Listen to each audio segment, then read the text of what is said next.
విభాగాన్ని నిన్న ఆవిష్కరించుకోవడం జరిగింది. తెలంగాణ రాజ్యాధికార పార్టీక విద్యా సమస్యలపైన, విద్యార్థుల సమస్యలపైన ఫోకస్ చేయబోతా ఉంది. దానికి సంబంధించినటువంటి లోగో అలాగే జెండా ఆవిష్కరణ నిన్న జరుపుకోవడం జరిగింది. దానికి సంబంధించినటువంటి వీడియో మరి కాసేపట్లో ప్లే చేయడం జరుగుతుంది. సో ఇక ఇవాళ మనం ఎప్పట్లాగే నిన్న మొన్న పత్రికల్లో కొంత మార్పు వచ్చింది కదా.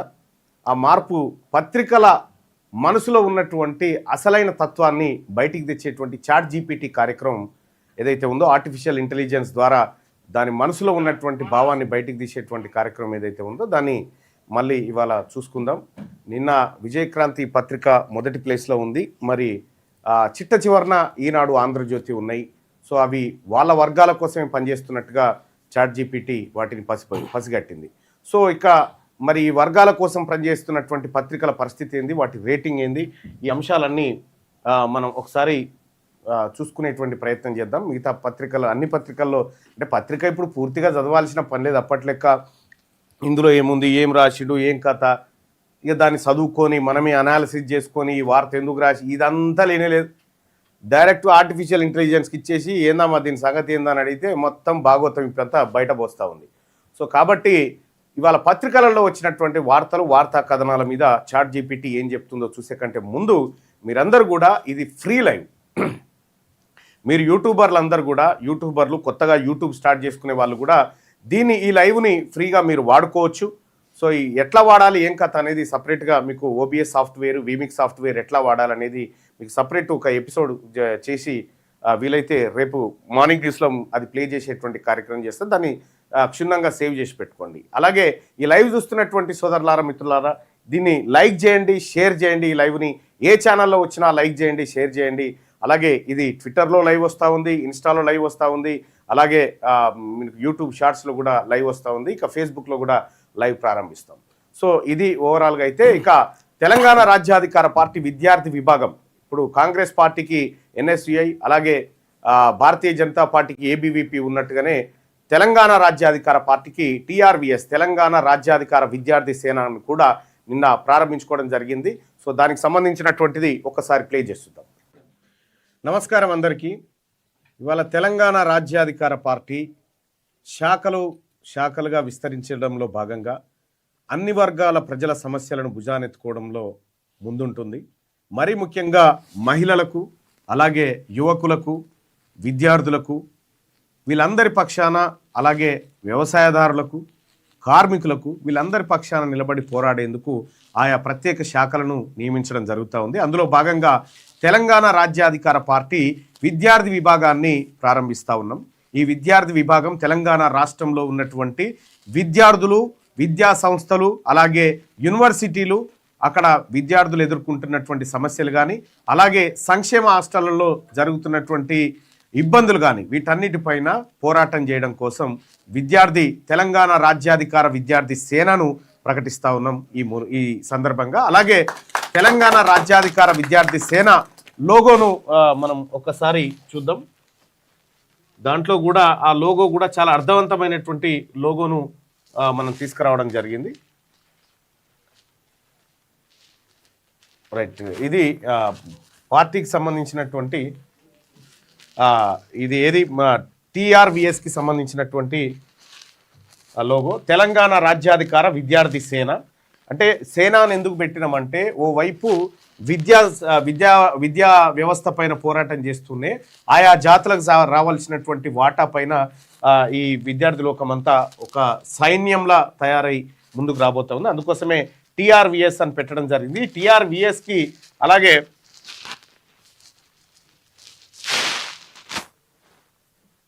ఇది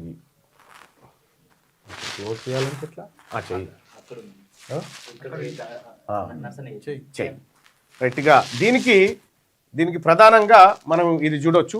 టీఆర్వీఎస్ అనేది ఇది జెండాగా ఉండబోతా ఉంది. ఇక్కడ మనకు పుస్తకాలకు ఒకవైపు, ఆ తర్వాత పుస్తకాల్లోంచి విద్యా సంస్థల్లోంచి ఒక పోరాట నాయకత్వాన్ని బయటికి తీయాలనేటువంటి సంకల్పంతో ఈ విధానాన్ని రూపొందించడం జరిగింది. దీన్ని ఇవాళ నాతో పాటు తెలంగాణ రాజ్యాధికార పార్టీ ఉపాధ్యక్షులైనటువంటి ఉదయ్ యాదవ్ గారు, అలాగే జనరల్ సెక్రటరీగా ఉన్నటువంటి మా అన్న గౌరవనీయులు అశోక్ గారు, అలాగే క్రమశిక్షణ కమిటీ చైర్మన్గా ఉన్నటువంటి మన నరసన్న గారు, అలాగే సోషల్ మీడియా బాధ్యులు నా పొలిటికల్ సెక్రటరీగా ఉన్నటువంటి వెంకటేష్ గారు, ఇంకా రాజు గారు, మిగతా మిత్రులు అందరు కూడా ఈ కార్యక్రమంలో పాల్గొంటా ఉన్నారు. మన వరంగల్ కన్వీనర్ కానీ మిగతా మిత్రులు కానీ అందరు కూడా ఇందులో పాల్గొంటా ఉన్నారు. ఇది ప్యూర్గా విద్యార్థి ఉద్యమాల పైన దృష్టి సారించేటువంటి ఒక శాఖగా దీన్ని మేము నియమిస్తూ ఉన్నాం. సో చాలామంది అనుకుంటారు విద్యార్థులను ఎందుకు రాజకీయాల్లోకి లాగుతూ ఉన్నారంటే ఇది విద్యార్థుల రాజకీయమే కాబట్టి ఖచ్చితంగా ఇందులో ఉన్నటువంటి విద్యార్థి లోకమే. ఇప్పుడు మేమంతా కూడా ఒకప్పుడు విద్యార్థి ఉద్యమాలు చేసే ఈ స్థాయికి వచ్చినాం కాబట్టి సో ఖచ్చితంగా మా నాయకత్వాన్ని యూనివర్సిటీల నుంచి, మా నాయకత్వాన్ని కాలేజీల నుంచి తీసుకురావాలనేటువంటి సంకల్పం కూడా మాకుంది. అందులో భాగంగా ఈ విద్యార్థి ఉద్యమాన్ని మేము డెవలప్ చేస్తూ ఉన్నాం.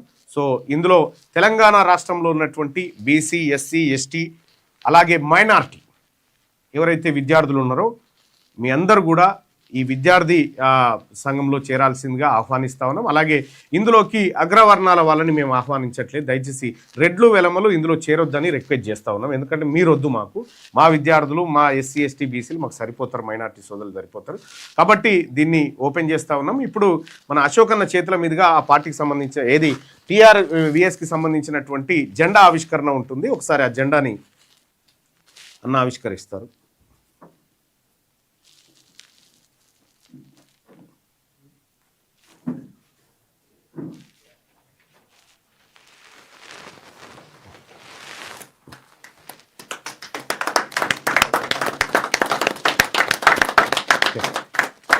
మిగతా వాళ్ళకి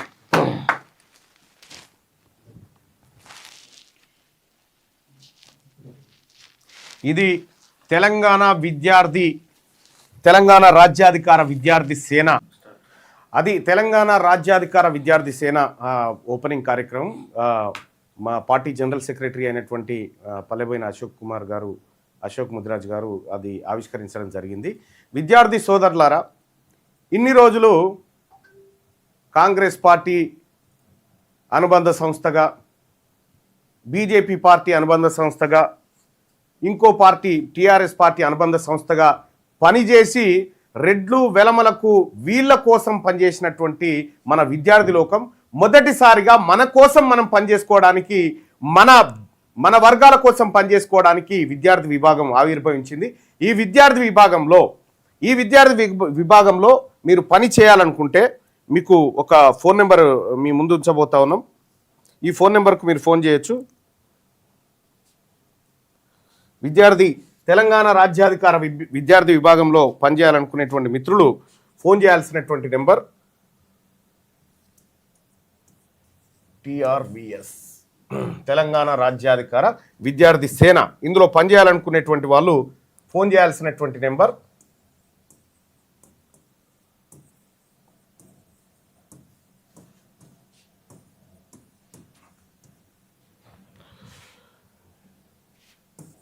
7989556702. రాజు గౌడ్. ఈ నెంబర్కు మీరు కాల్ చేయొచ్చు. 7989556702 ఈ నెంబర్ కాల్ చేయొచ్చు. తెలంగాణ రాజ్యాధికార విద్యార్థి సేనలో మీరు కూడా విద్యార్థి సైనికుడిగా పనిచేయడం కోసం మీరు ఈ నెంబర్ కాల్ చేసి మీ పేరును నమోదు చేసుకోవచ్చు. సో ఇది పార్టీకి సంబంధించినటువంటి అంశం. అయితే ఇక ChatGPT మీ అందరికీ తెలుసు. ChatGPT పత్రికల అసలు రూపాన్ని, అసలు భాగవతాన్ని ఎట్లా బయటికి తీసుకొస్తా ఉందో అందులో భాగంగా ఇవాళ ChatGPT చాలా అంశాలను కూడా మన ముందు తీసుకొచ్చింది. ఏ పత్రిక భాగవతం ఏందనేది ఇలా ChatGPT తీసుకొచ్చింది. ఇక్కడ చాలా పత్రికలు ఉన్నాయి. చాలా పత్రికలకు సంబంధించి ముందుగా ఈనాడు దినపత్రికలో ఇవాల్టి వార్తలు ఏమొచ్చినాయి, మొత్తం పేపర్ చదవాల్సిన పని లేదు. దాని తత్వము, దాని బాధ, దాని గోస, అది ఏం వెళ్ళగక్తా ఉంది, కడుపులో ఏమి ఇసం పెట్టుకుంది, బయట ఏం చెప్తా ఉంది, అంతా ChatGPT ఆర్టిఫిషియల్ ఇంటెలిజెన్స్ తీసుకొచ్చి బయట పోస్తా ఉంది. సో అందులో భాగంగా ఇవాళ ChatGPT 12వ తారీఖు రోజు 1వ నెల 2026న ఈనాడు పత్రికలో ఏమొచ్చింది, ఈనాడు పత్రిక ఏం చెప్తా ఉంది, దాని మనసులో ఏముంది, బయటికి ఏం చెప్తా ఉంది అనేది ఒకసారి చూద్దాం. ఈనాడు పత్రికకు ఇలా ChatGPT ఇచ్చినటువంటి రేటింగ్ 3 ఇచ్చింది. అవుట్ ఆఫ్ 5లో 3 ఇచ్చింది. 5 స్టార్స్ కి 3 స్టార్ అంటే 50% అంతే. 50+ కొంచెం అన్నట్టు. ఇక వార్తలు ఏమి ఇచ్చినాయి, లోపల ఏమున్నదంటే మెయిన్ స్ట్రీమ్ న్యూస్ వచ్చింది. పండుగలు, పరిపాలన అనేటువంటి అంశాలను మెయిన్ స్ట్రీమ్ న్యూస్, ఆ తర్వాత పండుగలు, పరిపాలన గురించి మాత్రమే మెయిన్ స్ట్రీమ్లో కనిపిస్తూ ఉంటుంది. ఇక సామాజిక న్యాయం బలహీనంగా ప్రచురిస్తూ ఉంది. అంటే సామాజిక అవసరం లేదు, బీసీలకు హక్కులు అవసరం లేదు, ఎస్సీ ఎస్టీలకు హక్కులు అవసరం లేదు అనేటువంటి బయటికి రాస్తా ఉన్నా లోపల దాని కడుపులు ఉందైతే సామాజిక న్యాయం బలహీనంగా ఉందట దానికి. ఇక ఫోకస్ సంక్రాంతి, రాష్ట్ర పరిపాలన, అభివృద్ధి అనే అంశాల మీద ఫోకస్ చేసిందట. ఇక సామాజిక వర్గాల కవరేజ్ ఉంది. ఎంత ఉంది? బీసీ, ఎస్సీ, ఎస్టీ, మైనారిటీలకు ఈనాడు పేపర్ మొత్తం కలిపి తెలంగాణలో 90%కి ఎక్కువ ఉన్నటువంటి బీసీ, ఎస్సీ, ఎస్టీ, మైనారిటీలకేమో 25% కవరేజ్ ఇచ్చింది. ఓసీ అంటే కేవలం 10% కూడా లేనటువంటి వర్గాలకు 75% కవరేజ్ ఇచ్చింది. దీని టోన్ ఎట్లుందంటే మితమైన అధికారిక భాష ఉంది. ఇది సామాజిక న్యాయం పైన ఎంత ఫోకస్ పెట్టిందని రేటింగ్ అడిగితే దీనికి 5కి 3 రేటింగే ఇచ్చింది ChatGPT. SC, ST, BC space ఎంత ఇచ్చిందంటే చాలా తక్కువ, 2 రేటింగే ఇచ్చింది దీనికి. సో ప్రభుత్వ విమర్శ ఎంత ఉందంటే 3 రేటింగే ఉంది. అంటే ఈనాడు పత్రిక అన్ని విషయాల్లో అటర్ ఫ్లాప్ అయిపోయింది. కేవలం అగ్రవర్ణాలను జోకే విషయంలో మాత్రమే స్పష్టంగా ఉందనేది ఈనాడు పత్రికను ఆర్టిఫిషియల్ ఇంటెలిజెన్స్ గుర్తుపట్టింది. అంటే ఈనాడు పత్రిక బయట అక్షరాలు ఎన్ని రాసినా దాని కడుపులో ఉన్నటువంటి అంశం ఇది ఈనాడు కథ.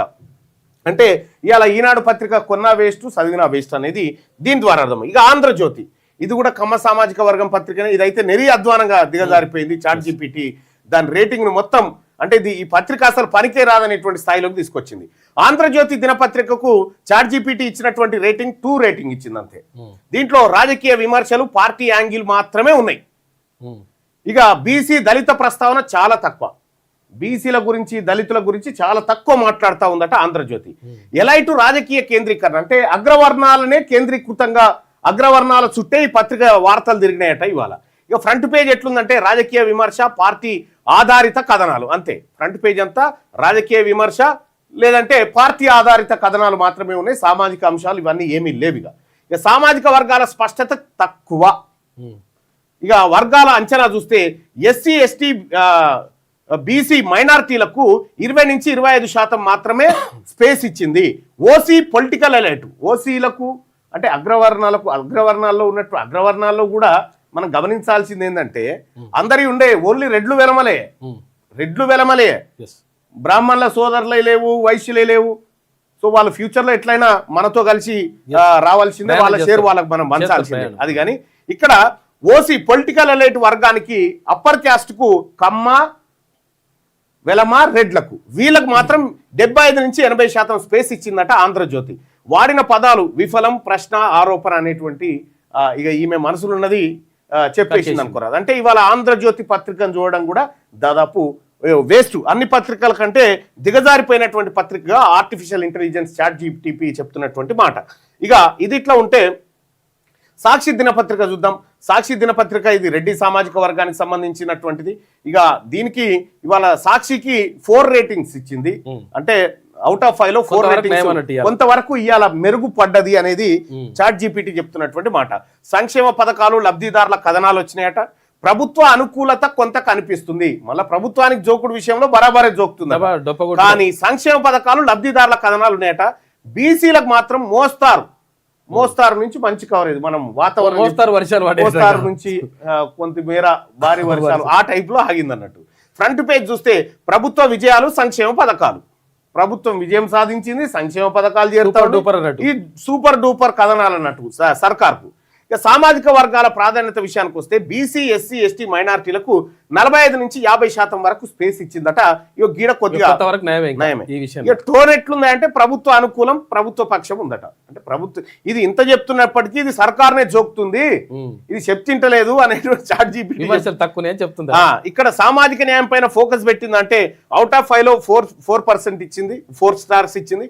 బీసీ, ఎస్సీ, ఎస్టీల స్పేస్ ఎంత అంటే 5 స్టార్లో 4 స్టార్ ఇచ్చింది. ఇక ప్రభుత్వ విమర్శ, ప్రభుత్వాన్ని ఏమైనా విమర్శిస్తుందంటే పెద్దగా ఏం లేదే, అలా లేదండి అలాగే ఉంటుంది అని అంటే అది అట్లా చూస్తా ఉంది అన్నట్టు. ఇక ఇది సాక్షి దినపత్రికలో ఉన్నటువంటి వార్తలు అయితే. ఇక ఒకసారి ఆంధ్రప్రభ పరిస్థితి ఎట్లా ఉందో చూద్దాం. ఆంధ్రప్రభ పేపర్ ఇలా కొనొద్దా?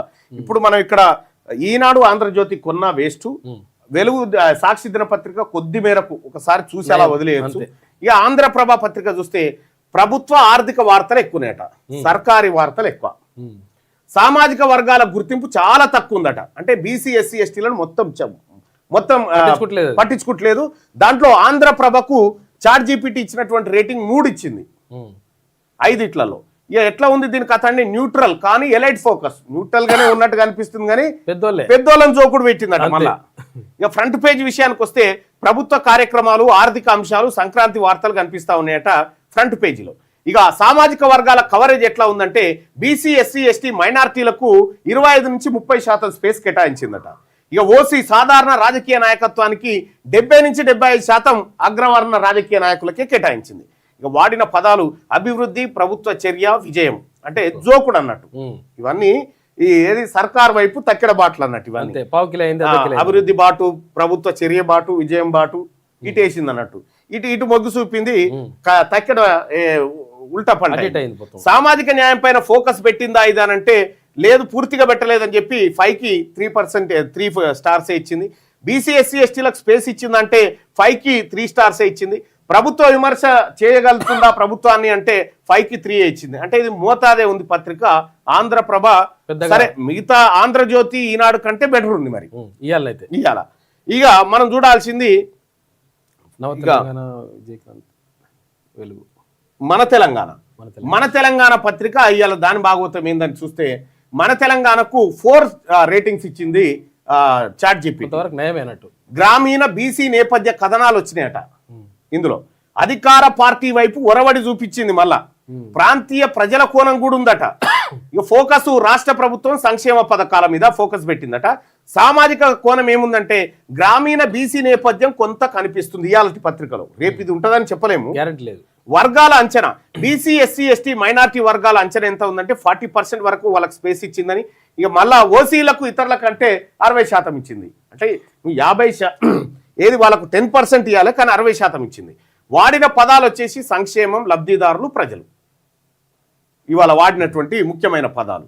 సో ఇట్లా మన తెలంగాణకు 4 రేటింగ్స్ ఇస్తే, ఇక సామాజిక న్యాయం పైన ఫోకస్ అంటే 5లో 4 rating, SC ST BC space అంటే 5లో 4 రేటింగ్ ఇచ్చింది. ప్రభుత్వాన్ని విమర్శిస్తుందా అంటే ప్రభుత్వ విమర్శ చాలా తక్కువనే ఉంది, 3 రేటింగే ఉంది. ఇక్కడ ప్రభుత్వ విమర్శ ఎక్కువగా పెరిగినటువంటి పరిస్థితిలో ప్రజాస్వామ్యం నిలబడుతుంది అనేది లెక్క, మనం గుర్తుపెట్టుకోవాల్సిందే. ఇక దాని తర్వాత వెలుగు దినపత్రిక. వెలుగు దినపత్రిక రేటింగ్ ఇవాళ ఎలా ఉందని చూస్తే వెలుగు దినపత్రికకు 5 రేటింగ్లో 4 రేటింగ్స్ ఇచ్చింది, 4 స్టార్స్ ఇచ్చింది వాళ్ళ చాట్ జీపీటీ. ధరలు, జీవన వ్యయ సమస్యలు, సామాన్య ప్రజల బాధలు, మీడియం ఇవి. తర్వాత మీడియం, హై ప్రజాపక్షం. అంటే ప్రజాపక్షం వైపు ఎక్కువగా నిలబడే ప్రయత్నం చేస్తుంది అని.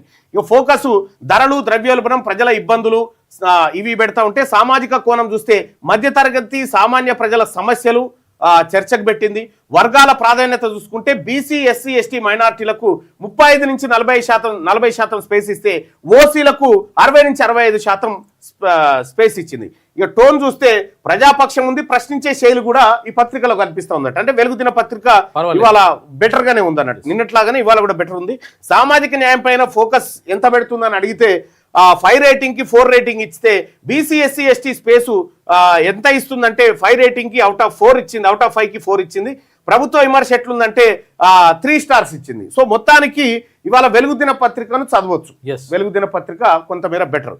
ఇక నిన్న టాప్ లో ఉన్నటువంటి విజయక్రాంతి ఇవాళ ఎట్లా ఉందో ఒకసారి పరిశీలిస్తే, విజయక్రాంతి పత్రికకు విజయక్రాంతికి చాట్ జీపీటీ 5కి 5 రేటింగ్ ఇచ్చింది. ఇవాళ 5 స్టార్కి 5 స్టార్ రేటింగ్ ఇచ్చింది.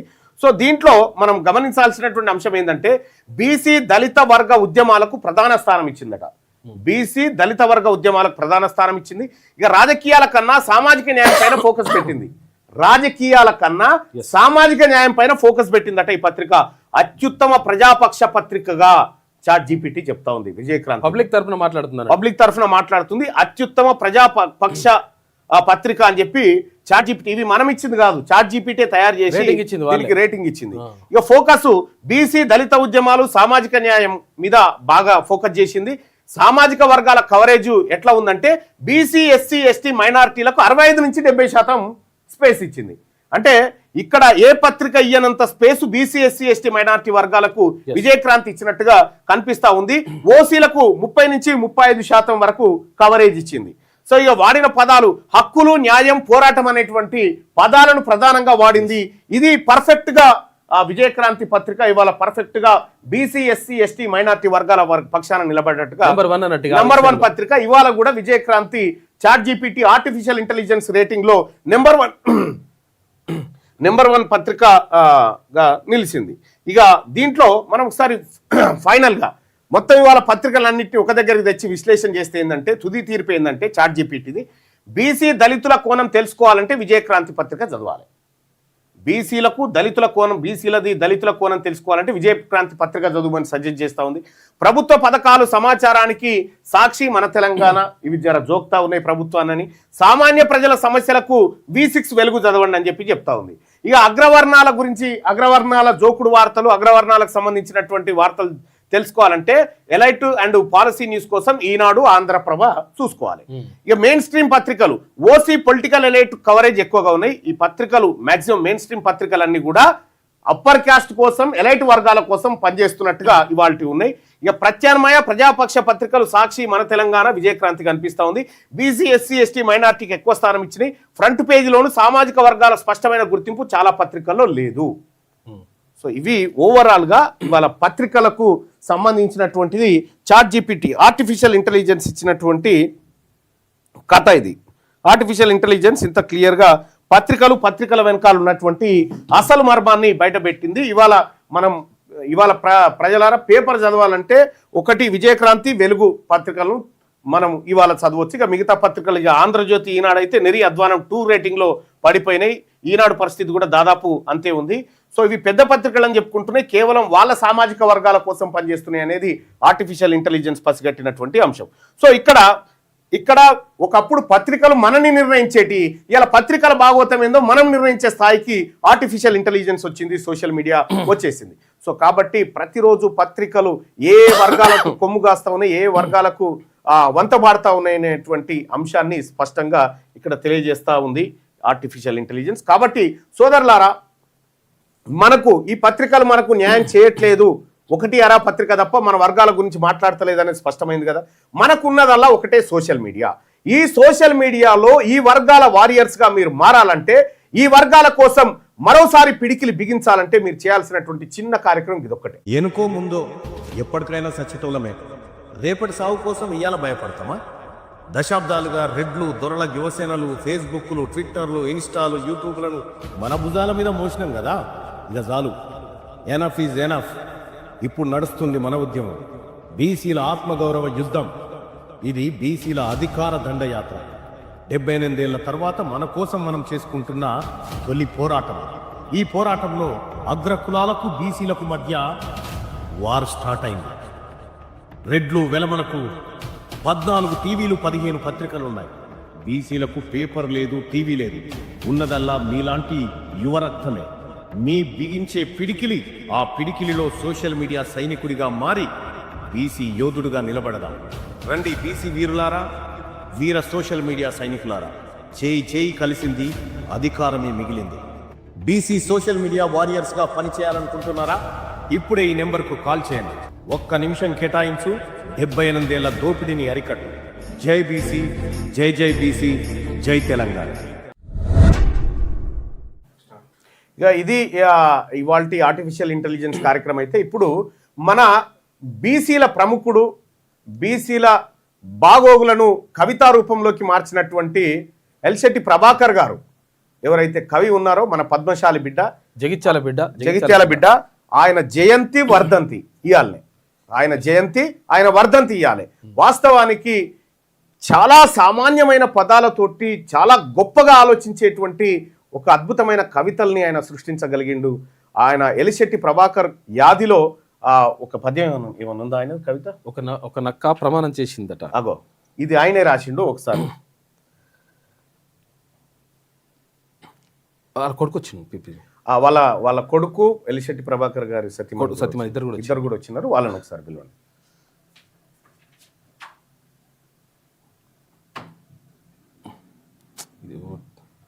ఏం ఫోన్ ఇది?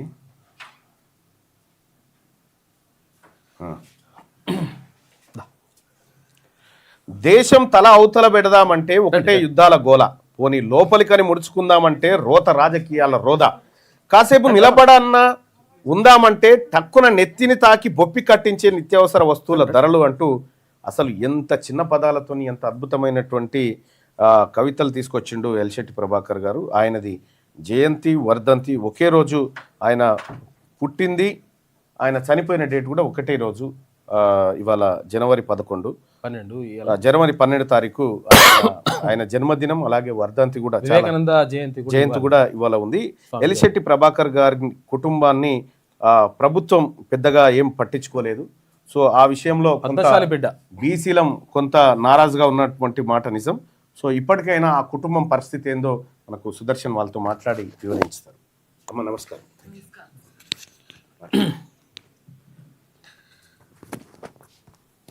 అసలు యాక్చువల్గా చిన్న చిన్న పదాలతోటి అంటే మినీ కవితలతోటి అద్భుతమైనటువంటి రచనలు చేసిండు. అంటే నిజంగా కూడా తెలుగు సాహిత్యానికి ఏం అవసరం లేదు, రండి దగ్గర, తెలుగు సాహిత్యానికి ఒక ప్రత్యేకమైనటువంటి ఒరవడిలో తన కవిత్వం ద్వారా ప్రజలను చైతన్యం చేసినటువంటి గొప్ప కవి, మహాకవి అని చెప్పొచ్చు. ఎందుకంటే నిజంగా ఆయన కవిత్వం అంతా కూడా అద్భుతంగా ఉంటుంది.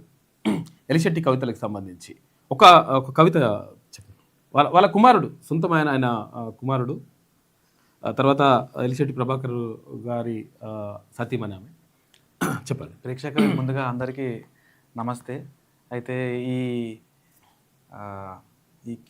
క్యూ న్యూస్ లైవ్కి ఇన్వైట్ చేసిన మా తిన్మార్ మల్లన్న గారికి, మళ్ళీ మా తమ్ముడు సుదర్శన్ గారికి చాలా ధన్యవాదములు. అయితే కవితలు, ఆశయం అనే కవిత రాసిన డాడీ.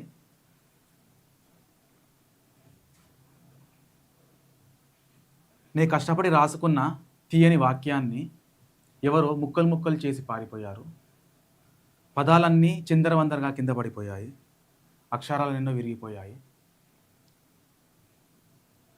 సమకూర్చుకోలేక మళ్ళీ సతమతమవుతున్నాను, నువ్వు కాస్త చెయ్యివే అని రాసిండు. ఇప్పుడు అదే ఒక నక్క ప్రమాణం చేసిందట, అదొకటి రాజకీయంలో కవిత.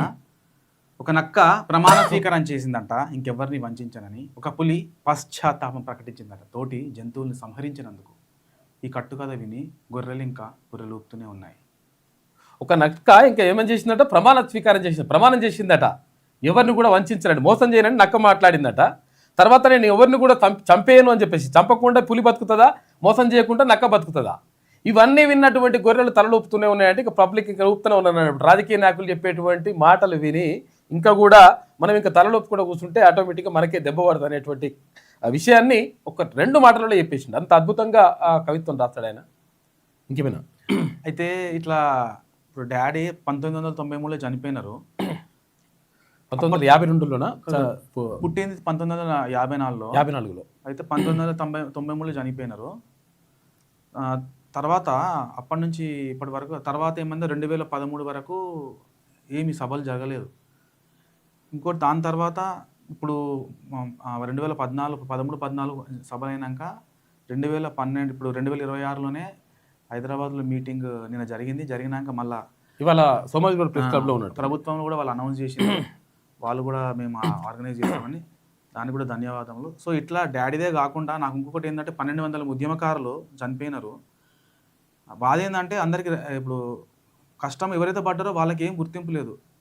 ఎందుకు ఒక ఉద్యమకారుడి కొడుకుగా నాకు బాధ తెలుసు, ఉద్యమకారులకే తెలుసు ఆ బాధ. చచ్చిపోయి బూడిదలైన గురించి ఎవ్వరు పట్టించుకుంటలేరు. నా బాధ ఏంటంటే కనీసం వాళ్ళకి గుర్తింపు ఇవ్వాలి. భగత్ సింగ్లు, సుభాష్ చంద్రబోస్ తక్కువ ఏం కాదు వాళ్ళు. అవును, దేశం కోసం వాళ్ళు ఎట్లా అయితే భగత్ సింగ్, సుభాష్ చంద్రబోస్ లాంటి వాళ్ళు ఎట్లా పోరాటం అయితే చేసిండ్రో, మన తెలంగాణ రాష్ట్ర సాధన కోసం ప్రాణాలు అర్పించినటువంటి అమరవీరులను కూడా గుర్తించుకోవాలని చెప్పేసి అంటున్నాడు. చెప్పండి. వాళ్ళు సూసైడ్ చేసుకొని గుండెలో తీసుకొని చనిపోయిన వాళ్ళంతా వాళ్ళు బతుకున్నారా లేరా అనేది కూడా ఎవరు పట్టించుకుంటలేరు.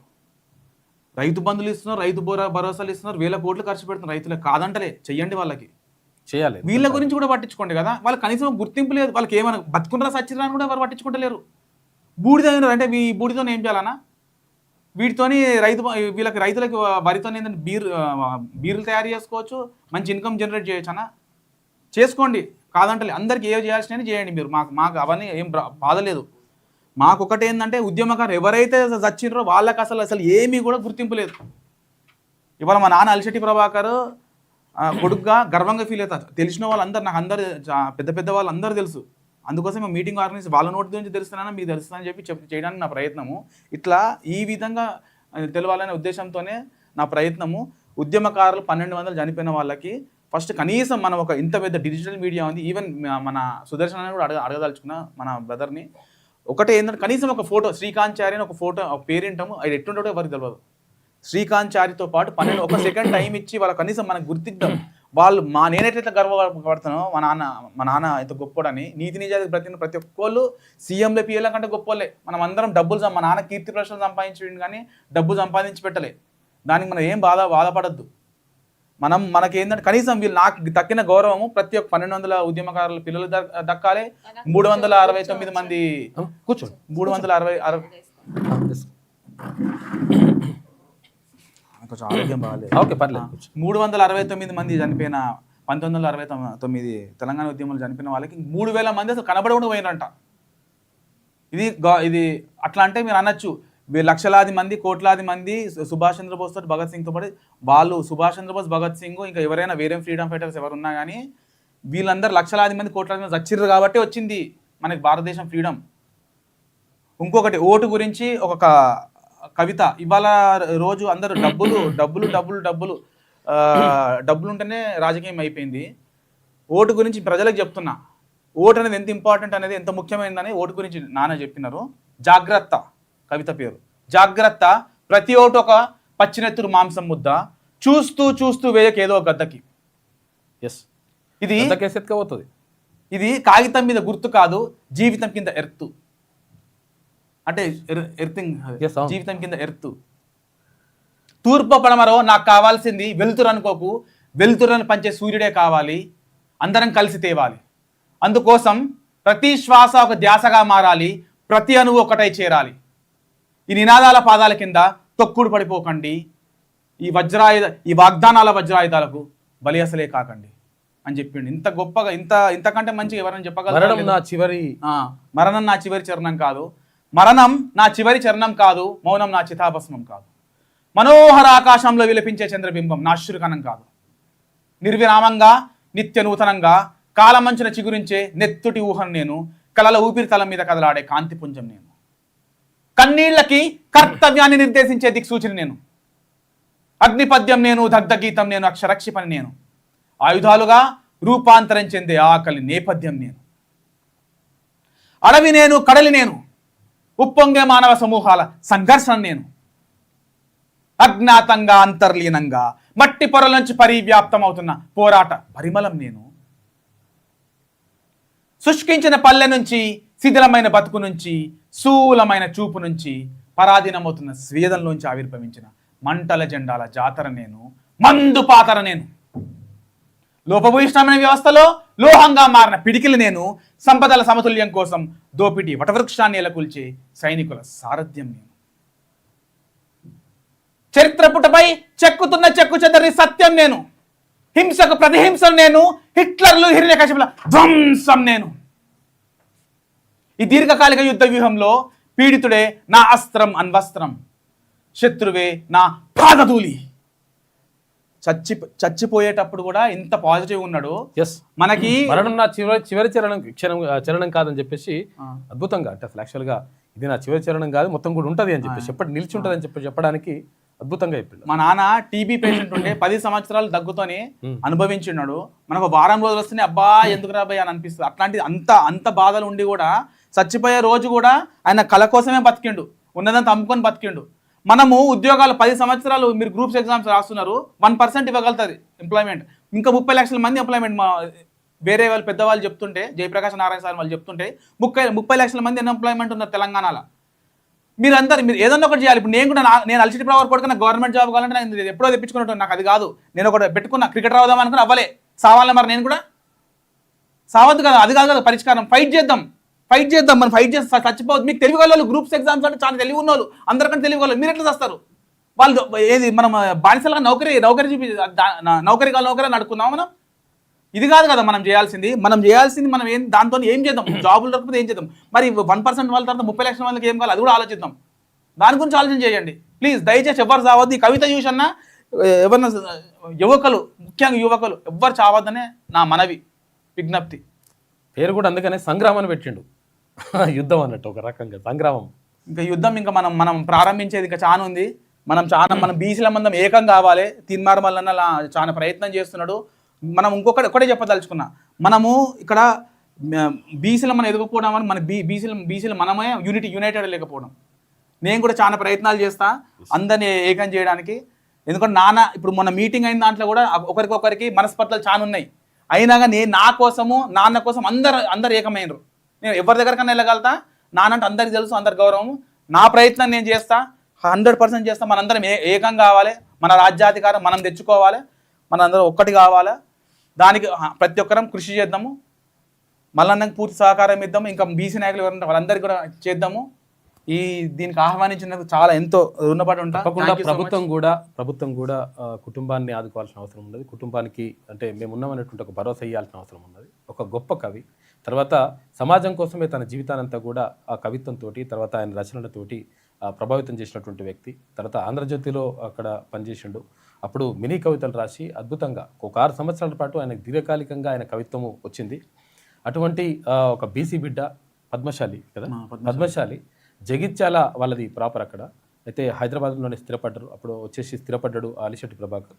ఆ కుటుంబం చాలా దారుణమైనటువంటి పరిస్థితిలో ఉన్నది. అంటే అద్భుతం. అంటే ఇక్కడ అంటే చాలామంది ఏమనుకుంటారంటే గొప్ప కవులు, మహాకవులు అనుకుంటే వాళ్ళ కుటుంబాలు కూడా అట్లనే గొప్పగా అద్భుతమైనటువంటి జీవితాన్ని గడుపుతాయి అని అనుకుంటారు. కానీ కాకపోతే ఏంటంటే చాలా బాధలలో ఉన్నారు కుటుంబం. కాబట్టి ప్రభుత్వం ఆదుకోవాల్సినటువంటి అవసరం ఉన్నది. తర్వాత సంస్థలు కూడా, ఇక్కడ సాహిత్య సంస్థలు కానీ, తర్వాత అలిశెట్టి ప్రభాకర్ యొక్క రచనల్ని ఇంకా అంటే ప్రజల్లోకి ఇంకా విస్తృతంగా తీసుకోవాల్సినటువంటి అవసరం ఉన్నది. అయితే ఇక్కడ రాస్తాడు, అలా సమాధిల అంగుళం మేర కదలకుండా పడుంటే ఎలా, కొన్నాళ్ళు పోతే నీ మీద నానా గడ్డి మొలిచి నీ ఉనికే నీకు తెలియదు అని చెప్పేసి, నువ్వు సపరేట్ కూర్చుంటే నీకు కథమైపోతుంది నీ లైఫ్ అని చెప్పేసి. అంటే ప్రతి చిన్న మాటలలో అంటే అత్యల్పమైనటువంటి అక్షరాలతోటి అద్భుతమైనటువంటి భావజాలాన్ని వ్యాప్తి చేసిండు అలిశెట్టి ప్రభాకర్. నిజంగా ఆయనకు నివాళులు అర్పిస్తూ ఉంది. ఎందుకంటే తెలుగు సాహిత్య లోకం కానీ, తర్వాత ఇక్కడ తెలుగు ప్రజలందరూ కూడా అలిశెట్టి ప్రభాకర్ యొక్క కవిత్వాన్ని నిజంగా కూడా చదవాల్సింది. అద్భుతమైనటువంటి చాలా రచనలు ఉన్నాయి. ఇంకొకటి ఏంటంటే నాన్న అందరికి తెలిసిందంటే ఒక కవిగా తెలుసు, కానీ అద్భుతమైన పెయింటర్, ఫోటోగ్రాఫర్. అట్లాంటి వాళ్ళు ఇంటర్నేషనల్ ఎవరికి తెలియదు. బుక్స్ లో ఏంటంటే బహుముఖ ప్రజ్ఞ అంటారు కదా. అయితే ఆయన ఈ కళ యాక్చువల్ ఏంటంటే దీన్ని మేము బుక్స్ లలో ఏంటంటే వేయలేకపోతున్నాము. ఒక బుక్ లో వేసి ఇంకొకటి చిన్న బుక్ ఒకటి ప్రస్తుతం ఉంటే కొన్ని కవితలు మాత్రం చేసినాం. అది రాబోయే రోజుల్లో కొంచెం అందరు సహకారం ఉంటే చేయగలుగుతా. బుక్స్ కూడా కరెక్ట్ గా వేసి నేను ప్రజలకు తీసుకెళ్ళాలని అనుకుంటున్నా. అయితే ఇప్పుడు మన సుదర్శన్ బ్రదర్ చెప్పింది ఉనికి మీద చెప్పిండు. నేను కరెక్ట్ గా డాడీ ఏం రాసి చెప్తా. ఉనికి అంటే ఐడెంటిటీ, ఉనికి అలా సమాధిలా అంగుళం మేర కన్నా కదలకుండా పడుంటే ఎలా, కొన్నాళ్ళు పోతే నీ మీద నానా గడ్డి మొలిచి నీ ఉనికి నీకు తెలిసి చావదు. అంటే నువ్వు ఏది కూడా నువ్వు అన్యాయం జరిగేదానికి నువ్వు రియాక్ట్గా ఉన్నట్లనే ఉంటే ఏం ఉపయోగం అని చెప్పదలుచుకుంటు ఆ కవితలు. సింపుల్ చెప్పాలంటే అట్లా చాలా అద్భుతమైనటువంటి కవితలు, ప్రతి ఒక్కటి కూడా మేలుకొలిపోయేటువంటి కవిత, ప్రతి ఒక్కటి ప్రజల్ని చైతన్యం చేసేటువంటి కవిత, ప్రతి ఒక్కటి ప్రజల మెదళ్ళలో ఉన్నటువంటి ఆలోచనలు రేకెత్తించేటువంటి కవితల్ని, అద్భుతమైనటువంటి కవితల్ని, తర్వాత అద్భుతమైనటువంటి చిత్రాలని, తర్వాత ఆయన బహుముఖ ప్రజ్ఞ మామూలు విషయం కాదు. అసలు యాక్చువల్గా ఒక వ్యక్తికి ఒక రకమైనటువంటి టాలెంట్ ఉండడం పెద్ద విషయం కాదు, కానీ రకరకాలుగా అన్ని టాలెంట్ ఉండడం అనేటువంటిది మామూలు విషయం కాదు. గొప్ప కవి మన అలిశెట్టి ప్రభాకర్ యాదిలో నిజంగా ఆయన తలుచుకుందాం. ఇక్కడ సోమాజిగూడ ప్రెస్ క్లబ్లో ఇవాళ ఒక కార్యక్రమం ఉందంటే అది ప్రభుత్వం ఆర్గనైజ్ చేసినారు. మొట్టమొదటిసారి ప్రభుత్వం ఆర్గనైజ్ చేసింది. నిజంగా కూడా మంచి కార్యక్రమం. ప్రభుత్వం కూడా ధన్యవాదాలు ఇటువంటి విషయాల్లో తీసుకున్నాం. ఇంతవరకు ఎప్పుడు కూడా జరగలే, ఫస్ట్ టైం జరుగుతుంది. Thank you so much. ఎందుకంటే ఇట్లా ప్రభుత్వం తీసుకున్న ఇనిషియేటివ్ ప్రతి సంవత్సరం జరగాలని మా ఆశ. అంతే. ఇంకా అలిశెట్టి ప్రభాకర్ ఇంకా ముందుకు తీసుకెళ్ళాలి. ఎందుకంటే ఇంకా ఈయననే కాదు 40-50 మంది కవులు ఉన్నారు. నేను వాళ్ళ కోసం కూడా మొత్తం తీయాలి. ఎందుకంటే నాకున్న స్ట్రగుల్ ఏంటంటే నేను నాన్నదే సరిగ్గా తీయలేకపోతున్నా. నా ప్రయత్నం ఏంటంటే కొంచెం నేను నా కాలం మీద నిలబడగలిగితే 1200 ఉద్యమకారులు అసలు ఎవరెవరు వాళ్ళ ప్రతి ఇంటికి వెళ్ళాలని ఉంది, నాకు కలవాలని ఉంది. వాళ్ళు ఎట్లా ఉన్నారు అదంతా చేయాలని ఉంది. నా దగ్గర ఒక 1076 మంది లిస్ట్ ఉంది. నా దగ్గర తీసి పెట్టిన నేను ఉన్నది. చేద్దాం, మనం తప్పకుండా చేద్దాం. అలిశెట్టి ప్రభాకర్ గారికి నిజంగా నివాళులు అర్పిస్తా ఉన్నాం. అంటే గొప్ప కవిని మళ్ళీ యాద్ చేసుకోవాలి, మళ్ళీ అంటే చిరస్మరణీయులు అంటారు కదా, రోజు గుర్తుంచుకోవాల్సినటువంటి వ్యక్తులు మళ్ళీ యాద్ చేసుకోవాల్సిన అవసరం ఉన్నది. ఆయన కవిత్వాన్ని విస్తృతంగా ప్రచారం చేయాల్సిన అవసరం మాత్రం 1000% ఉన్నది. Thank you so much. Thank you so much. ప్రభుత్వం ఇదే విధంగా ముందుకు తీసుకెళ్లాలి, తర్వాత వాళ్ళ కుటుంబాన్ని కూడా ముందు తీసుకెళ్లాలని చెప్పేసి కోరుకుందాం. Thank you so much. Amar మాకు ఫోన్ చేసి మల్లన్న సుదర్శన్ గారు నాకు అందరికి నమస్కారం, పేరు పేరున నమస్కారం. అందరూ మల్లన్న గారు సుదర్శన్ మమ్మల్ని గుర్తించి మల్లన్న గారు పిలిచి మరీను ఇంటర్వ్యూ తీసుకున్నారు. 100% గుర్తించాల్సిన అవసరం ఉన్నది, చేసి బాధ్యత. మల్లన్న గారు మాకు అసలు ఇంటర్వ్యూ ఉన్నదన్నదే తెలియదు. ఇప్పుడే రాత్రి ఫోన్ చేసిండ్రో మరి పొద్దున ఫోన్ చేసి మల్లన్న గారు పిలిపించారు. అమ్మను తీసుకొని రాని సంక్రాంతి చెప్పారంట. గబగబా మేము రెడీ అయ్యి వచ్చినాం. మల్లన్న గారికి ధన్యవాదాలు, సుదర్శన్ గారికి ధన్యవాదాలు. Thank you so much. Invite చేసి ఫోన్ చేసి మమ్మల్ని గుర్తించాలని చేసినందుకు. లేదు, గుర్తింపు ఆటోమేటిక్ వచ్చేస్తుంది. అది ప్రజల కోసం చేసింది ఎప్పుడు కూడా అది ఎక్కడ కూడా చెడిపోదు. Thank you brother. Thank you so much.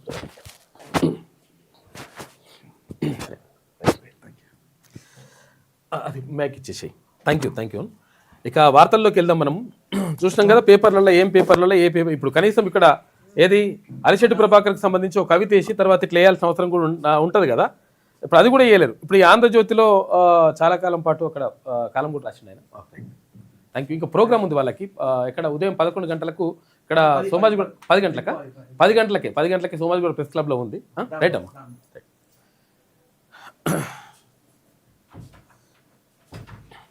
ఇక మొదట వెలుగుదిన పత్రిక చూద్దాం మనం. ఎందుకంటే చూసినాం కదా పేపర్లో ఏ పేపర్లో ఎవరి గురించి రాస్తున్నారు ఏం కథ అనేది. ఇది సిరియాలోని ఐఎస్ స్థావరాలపై అమెరికా దాడులు. ఇక ఆపరేషన్ హాక్ ఐ స్ట్రైక్ పేరుతో బాంబుల వర్షం, దాదాపు 70 ప్రాంతాల్లో ఎయిర్ స్ట్రైక్. డిసెంబర్ 13న అమెరికా దళాలపై ఐఎస్ అటాక్. అందుకు తీవ్రంగా ప్రతీకారంగానే ఈ దాడులు చేస్తున్నామని చెప్పేసి అమెరికా చెప్తుంది. అమెరికా ఏమంటుంది? శాంతి బహుమతి కావాలంటుండు ట్రంప్ అంటున్నాడు. అన్ని దేశాలపైన బాంబులు వేసి పడేస్తున్నాడు. ఇక్కడ ఇరాన్ పైన కూడా మీరు ఇంటర్ అయ్యారా, మీ పని కూడా చేస్తా అంటున్నాడు. అట్లా నడుస్తున్నది కథ. ఇక డబరుకం మోగిస్తూ 108 గుర్రాలతో మోదీ శౌర్య యాత్ర. గుజరాత్లో సోమనాథ్ స్వాభిమాన్ పరువులో పాల్గొన్న ప్రధానమంత్రి అని చెప్పేసి ఒక వార్త కనిపిస్తూ ఉంది. నిజంగా కూడా సోమనాథ్ ఆలయానికి అంటే దాన్ని ధ్వంసం చేసి తర్వాత దాన్ని పునరుద్ధరించి ఒక 1000 సంవత్సరాలు కావస్తున్నటువంటి సందర్భంగా ప్రత్యేకంగా ఒక కార్యక్రమం నిర్వహిస్తూ ఉన్నారు. అందులో భాగంగా ప్రధాని నరేంద్ర మోడీ మాట్లాడిండు. గుజరాత్లో ఉన్నటువంటి అద్భుతమైనటువంటి ఆలయం అది. సోమనాథ్ 1000 ఏళ్ల చరిత్ర విజయానికి ప్రతీక అని వెల్లడి. ఈ చరిత్రను తుడిచిపట్టేందుకు గత ప్రభుత్వాలు ప్రయత్నించాయని ఫైర్. సోమనాథ్ టెంపుల్ రక్షణలో అసువులు బాసిన వీరులకు నివాళులర్పించిండు ప్రధాని మోడీ. గుజరాత్లోని ప్రఖ్యాత సోమనాథ్ ఆలయ రక్షణలో అసువులు బాసిన వీరులకు నివాళిగా ప్రధాని నరేంద్ర మోడీ ఆదివారం శౌర్య యాత్ర నిర్వహించారు. తెల్లటి చొక్కా, కాకి ప్యాంటు, కాషాయ రంగు తలపాగా ధరించి అశ్వక దళం అంటే గుర్రాలతోటి ఆధ్వర్యంలో 1 కిలోమీటర్ మేర సాగినటువంటి యాత్రలో ప్రధాని మోడీ ప్రత్యేక వాహనంపై నుంచి ప్రజలకు అభివాదం చేశారు. మార్గమధ్యంలో పూజారి వద్ద ఉన్నటువంటి డమరుకాన్ని తీసుకున్న ప్రధాని దాన్ని వాయిస్తూ ప్రజలను ఉత్సాహపరిచిండు అని చెప్పేసి ఒక వార్త కనిపిస్తూ ఉంది. ప్రధాని మోడీ ఆధ్వర్యంలో నిర్వహించిన సోమనాథ్ స్వాభిమాన్ పరువు యాత్రలో పాల్గొన్నారు భక్తులు చాలా మంది కూడా. దానికి సంబంధించినటువంటి రిజల్ట్స్ కూడా ఉన్నాయి మన దగ్గర. అంటే 1000 ఏళ్లకు సంబంధించినటువంటి చరిత్రకు గుర్తుగా నిన్న ప్రత్యేకంగా స్వాభిమాన్ యాత్రను నిర్వహించిన ప్రధాని మోడీ.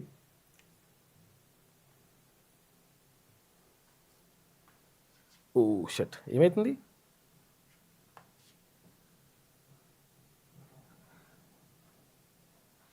ఎట్లా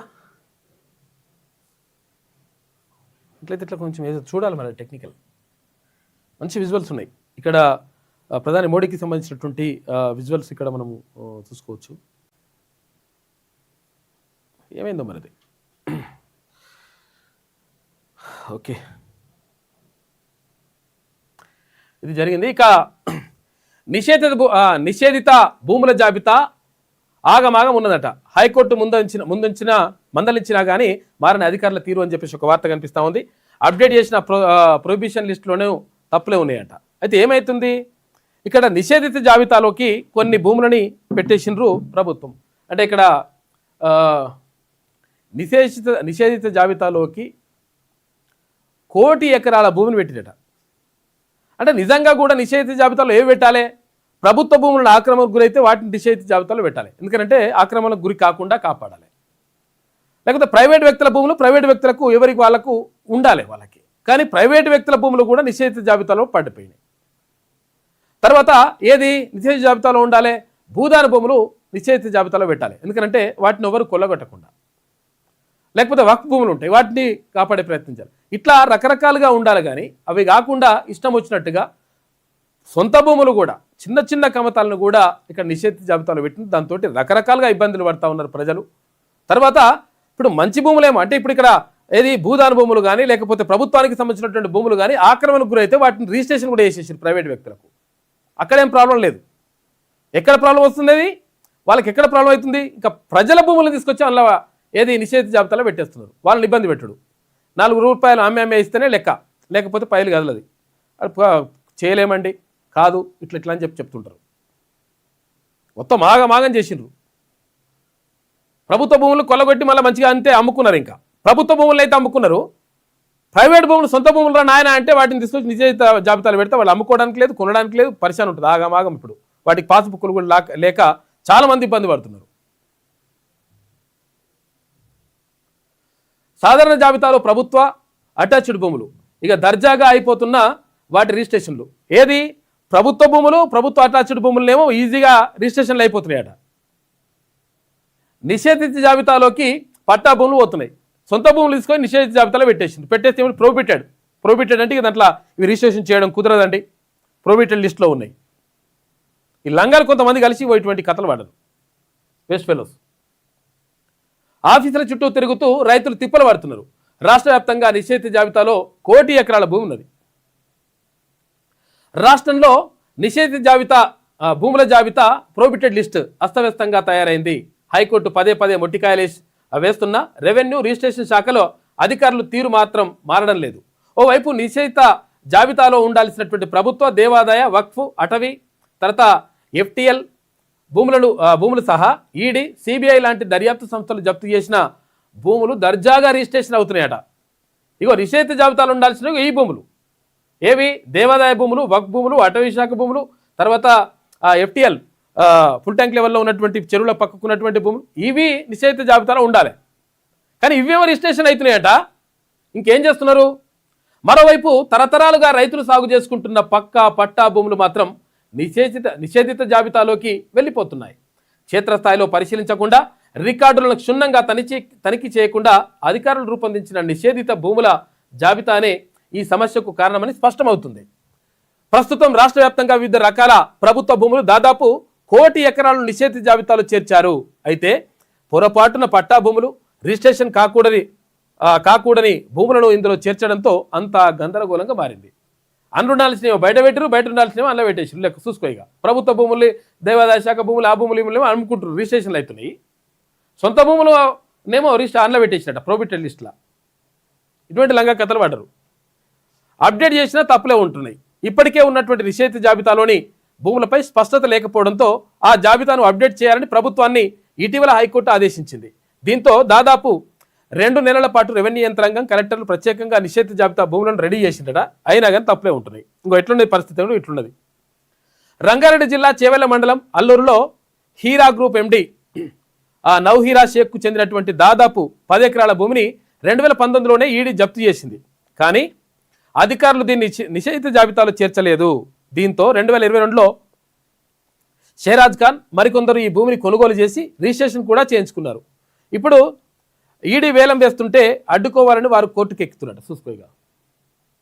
ఎటువంటి లంగా కథలు నడిచినాయి. నానక్రామ్గూడకు చెందినటువంటి కొందరు వ్యక్తులు తాము కొనుగోలు చేసిన భూమిని రిజిస్ట్రేషన్ చేస్తున్నారు.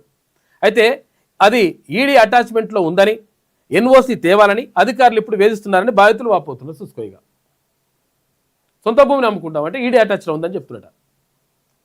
రంగారెడ్డి జిల్లాలో వందలాది మంది రైతుల పట్టా భూములు నిషేధిత జాబితాలోకి వెళ్ళాయి.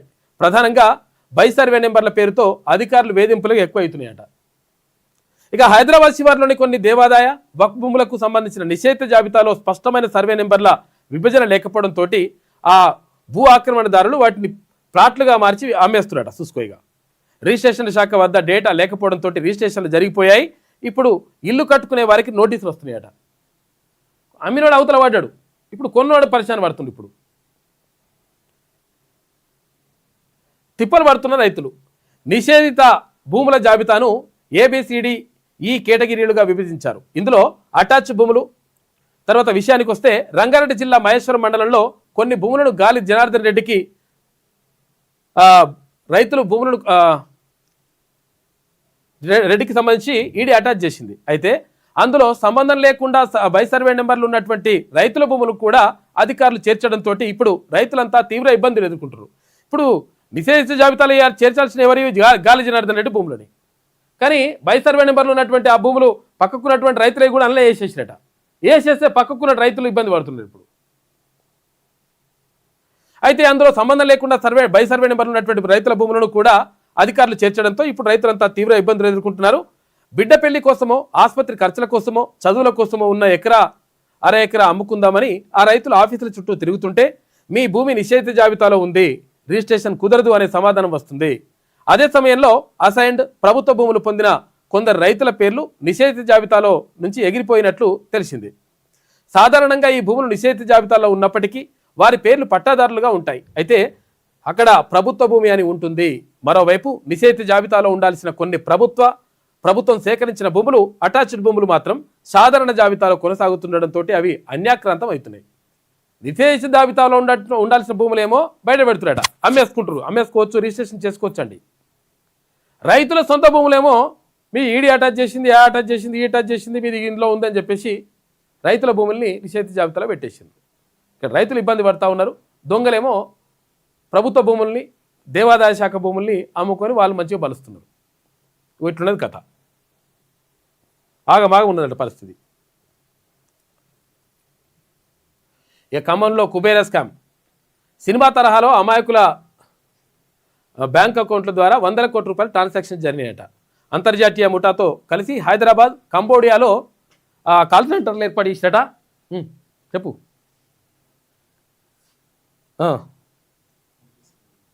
ఇది పంపి.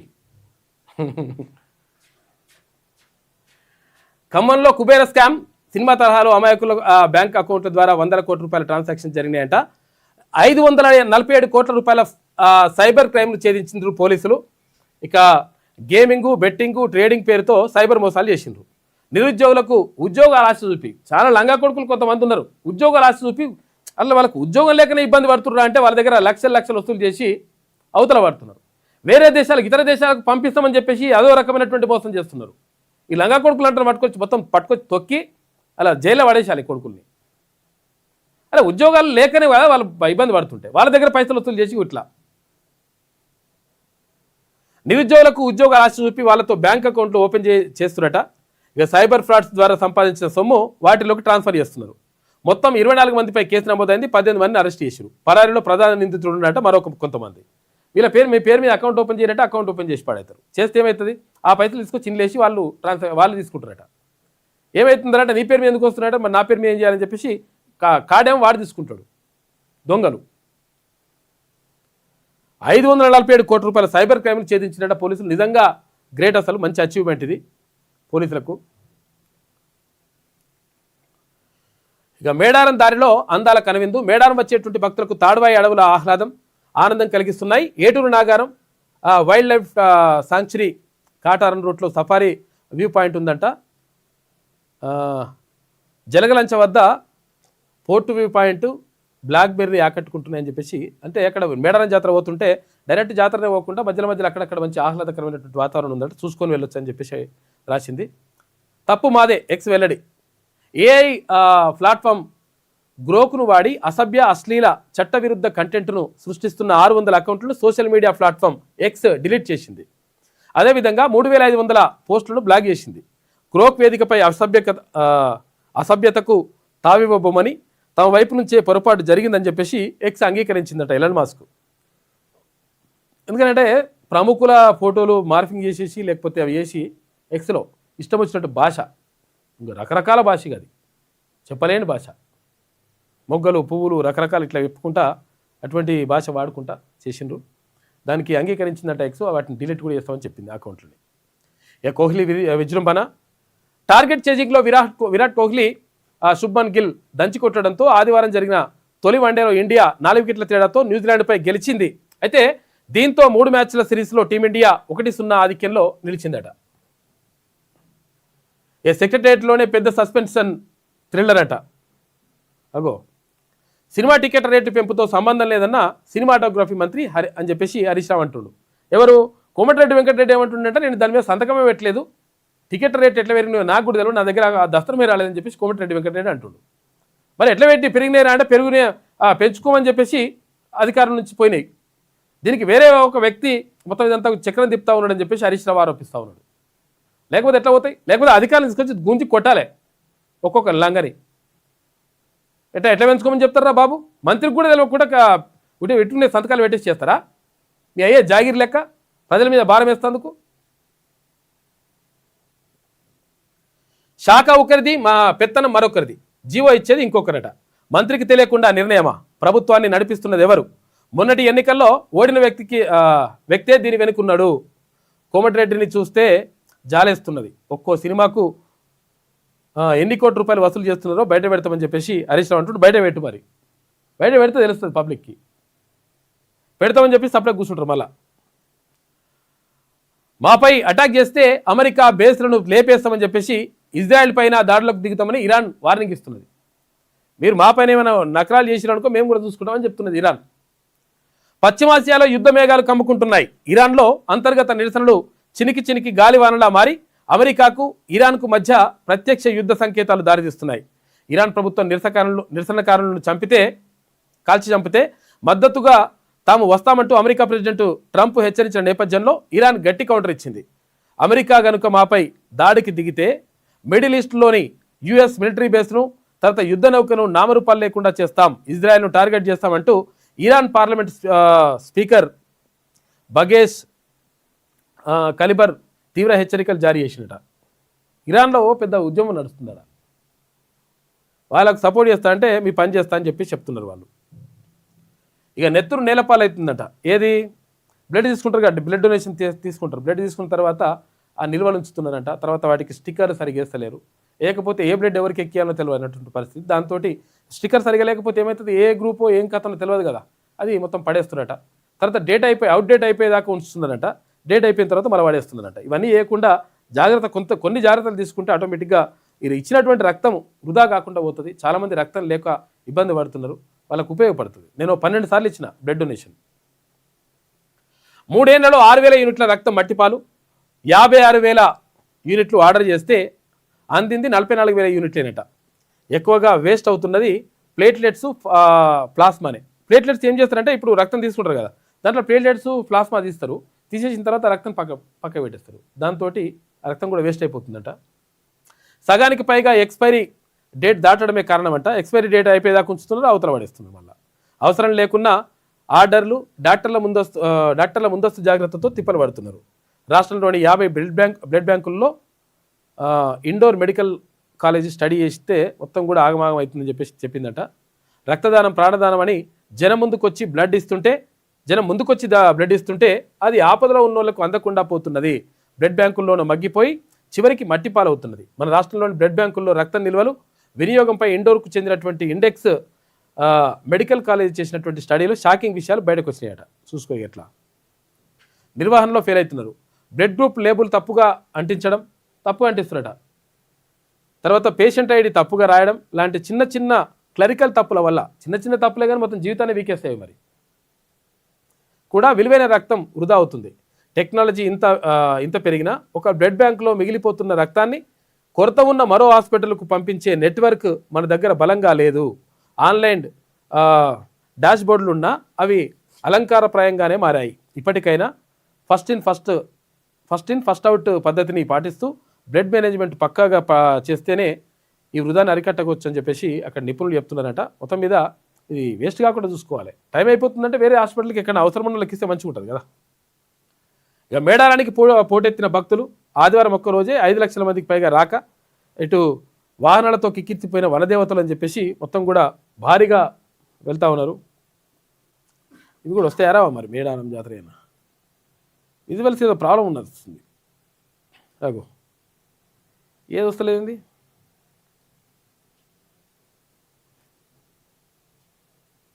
మొత్తం వీడియోలే వస్తలేవు.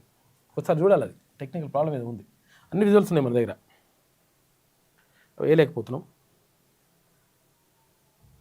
ఇక అది మేడారం జాతరకు సంబంధించి మొత్తం కూడా భక్తులు నిన్న 5 లక్షల మంది వచ్చినట ఆదివారం. అవ్వాతాతలకు ప్రణామ్ సెంటర్లు ఏర్పాటు చేస్తున్నట. వృద్ధుల కోసం రాష్ట్ర ప్రభుత్వం స్పెషల్ కేర్ రాష్ట్ర వ్యాప్తంగా 37 మల్టీ సర్వీసెస్ డే కేర్ కేంద్రాలు ఏర్పాటు చేస్తున్నారు. ఒంటరితనం పోగొట్టి ఉల్లాసాన్ని పంచేలా ప్లాన్ చేస్తున్నట. నేడు ప్రజాభవన్ వేదికగా ప్రారంభించనున్న సీఎం రేవంత్ అని చెప్పేసి ఒక వార్త కనిపిస్తుంది. మంచి కార్యక్రమం నిజంగా, ఎందుకంటే పెద్దవాళ్ళని కాపాడుకోవాల్సిన అవసరం ఉన్నది. వాళ్ళని బాధ పెడితే ఏముండదు రాదనే. ఇది వెలుగు దినపత్రికలో ఉన్నటువంటి ప్రధాన కథనాలు. అయితే ఒకసారి విజయక్రాంతి చూద్దాం. వచ్చిందా విజయక్రాంతి? రాలేదా? ఏమైంది?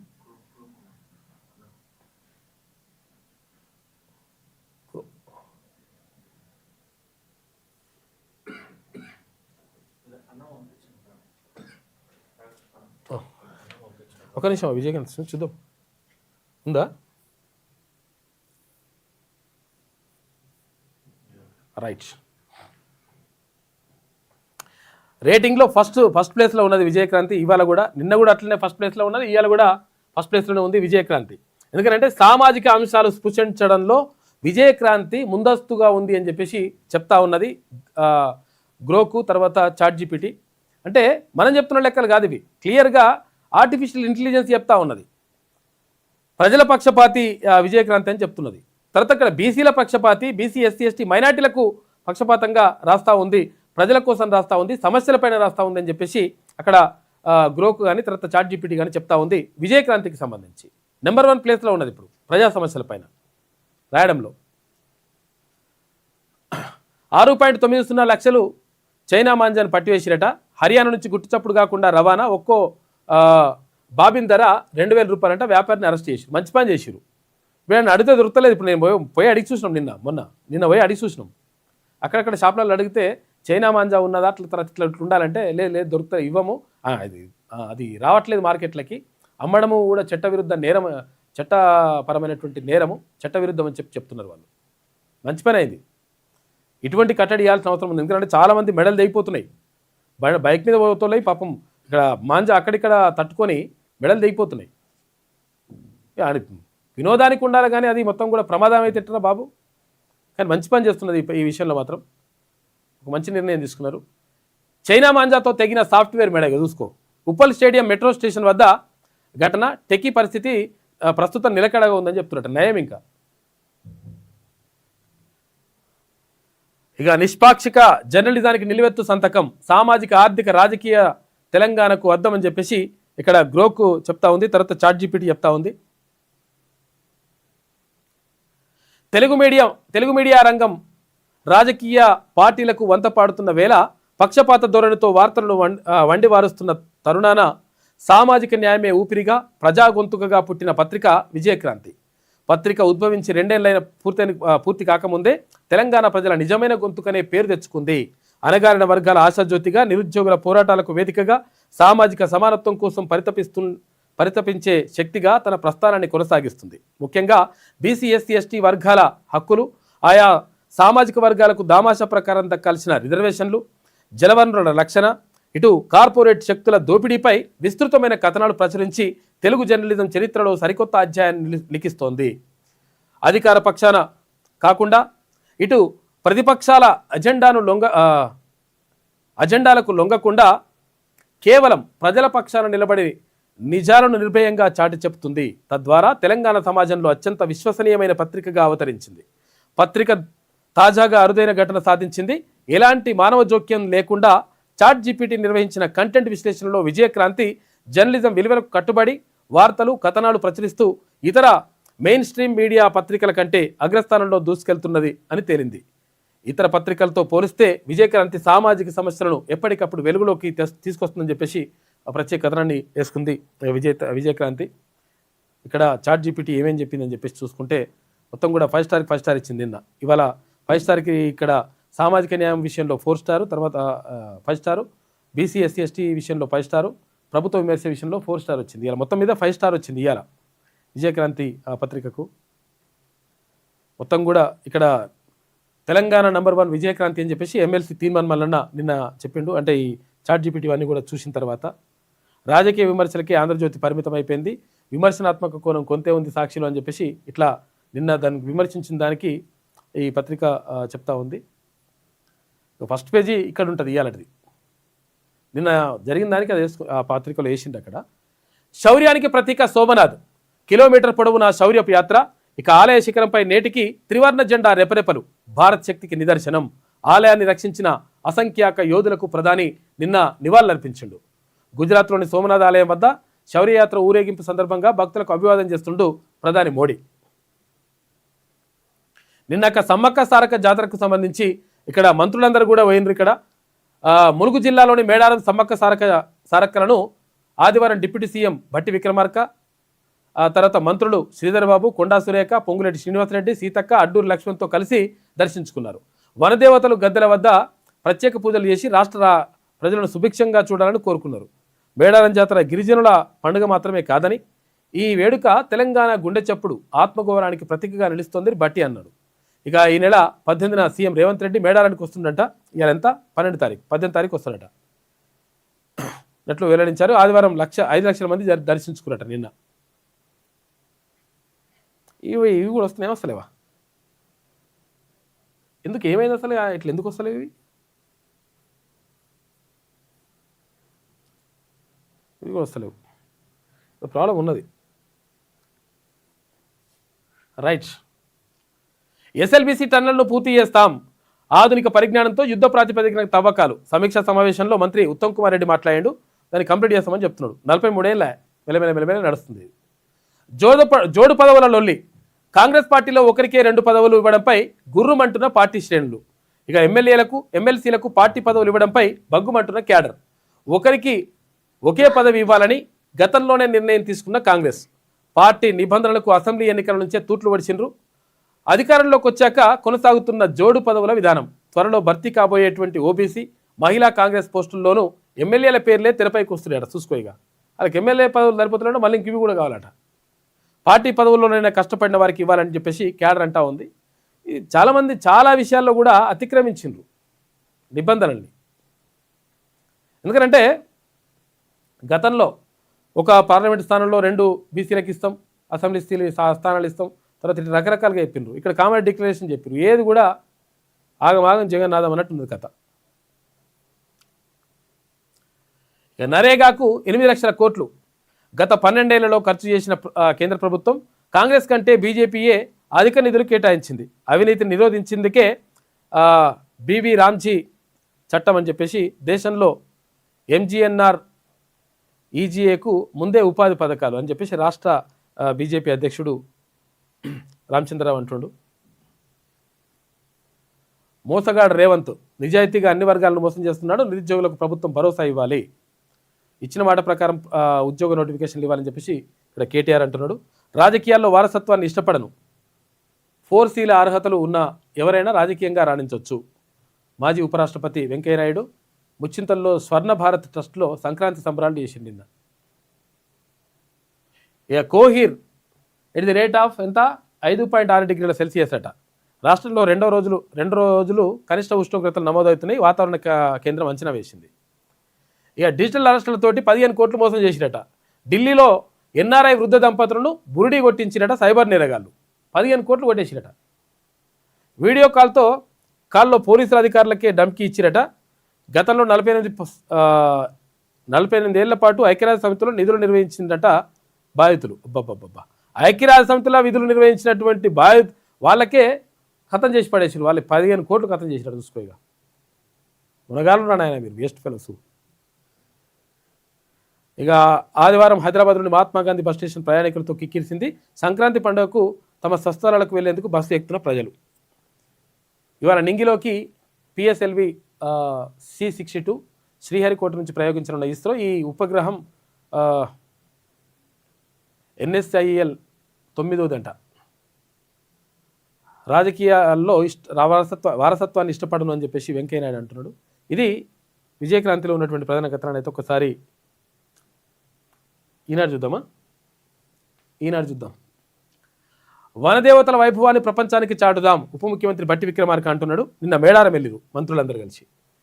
బానిస మనస్కులు సోమనాథ్ ప్రాధాన్యాన్ని విస్మరించారు, ఆ చరిత్రను తుడిచేయాలని చూశారు, ఆ శక్తులు ఇప్పటికీ ఉన్నాయి.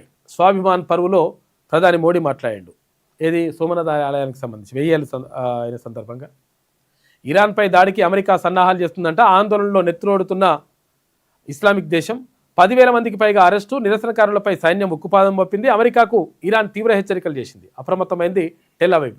538 మందికి చేరిందట మృతుల సంఖ్య. చచ్చిపోయారు 538 మంది చచ్చిపోయారట. ఎక్కడ ఇరాన్లో మొత్తం లొల్లితోటి ఆగమాగం ఉన్నది కథ. 16 నుంచి సీఎం మున్సిపల్ ప్రచారం చేస్తారట. ఏది సంక్రాంతి అయిపోగానే ఉమ్మడి ఆదిలాబాద్ నుంచి శ్రీకారం. అదే రోజు సదర్మాట్ బ్యారేజీ ప్రారంభం. ఉమ్మడి జిల్లాల ఇన్ఛార్జ్ మంత్రులకే సభల బాధ్యతలు అప్పగిస్తురట. ఎందుకంటే ఇప్పుడు మున్సిపల్ ఎన్నికలు ఉన్నాయి కదా. తప్పులు సరిచేయక ఖాతాలు తెరవక 30% మంది విద్యార్థులకు అందని కాస్మెటిక్ ఛార్జీలట. చూసుకో, ఆధార్ సరిపోక ఎదురవుతున్నటువంటి అడ్డంకులు అని చెప్పేసి ఒక వార్త కనిపిస్తూ ఉంది. రాష్ట్రంలోని SC, ST, BC, మైనార్టీ సాధారణ సంక్షేమ గురుకులాలు, వసతి గృహాల్లో చదువుతున్నటువంటి 8 లక్షల మంది విద్యార్థులు కాస్మెటిక్ ఛార్జీల కోసం ప్రభుత్వం ఇటీవల 92 కోట్ల రూపాయలు విడుదల చేసింది. అవన్నీ 2025 ఏడాదిలోని ఏప్రిల్, జూన్, జూలై, ఆగస్టు నెలలకు సంబంధించినటువంటి బకాయిలట. అయితే 70% మంది విద్యార్థులకి అందినాయట. ఇంకా 30% మందికి నిరాశ మిగిలింది. ఎందుకంటే ఆధార్ కార్డు తప్పుంది, అట్లా తప్పుంది, ఇట్లా తప్పుందని ఆపేసాడు పైసలు. జిల్లాల పునర్వ్యవస్థీకరణపై నదరేసింది రాష్ట్ర ప్రభుత్వం. మార్పులు చేర్పులకు భారీగా విజ్ఞప్తులు వస్తున్నాయి. ఈ మండలం మార్చు, ఈ మండలం తీసి అక్కడ పెట్టు, ఈ జిల్లాని తీసి ఇక్కడ పెట్టు, తర్వాత ఈ జిల్లాను తీసేసేయాలి, ఈ జిల్లాను కొత్త జిల్లా పెట్టాలి అని రకరకాలుగా విజ్ఞప్తులు వస్తున్నాయట. వీటిపై ప్రభుత్వం ప్రాథమిక కసరత్తు చేస్తూ ఉంది. అవసరమైతే కుదింపట. ఇంకా పాలనా సమస్యలు ఉంటే ఇంకా తక్కువ కూడా వేద్దామని చెప్పి చూస్తున్నారట. మరి ఏం చేస్తారో చూడాలి. భారతీయ ఆచార్యులారా IITలకు రండి. విదేశాల్లో నైపుణ్యమైనటువంటి ప్రొఫెసర్లకు కేంద్రం ఆహ్వానం పంపింది.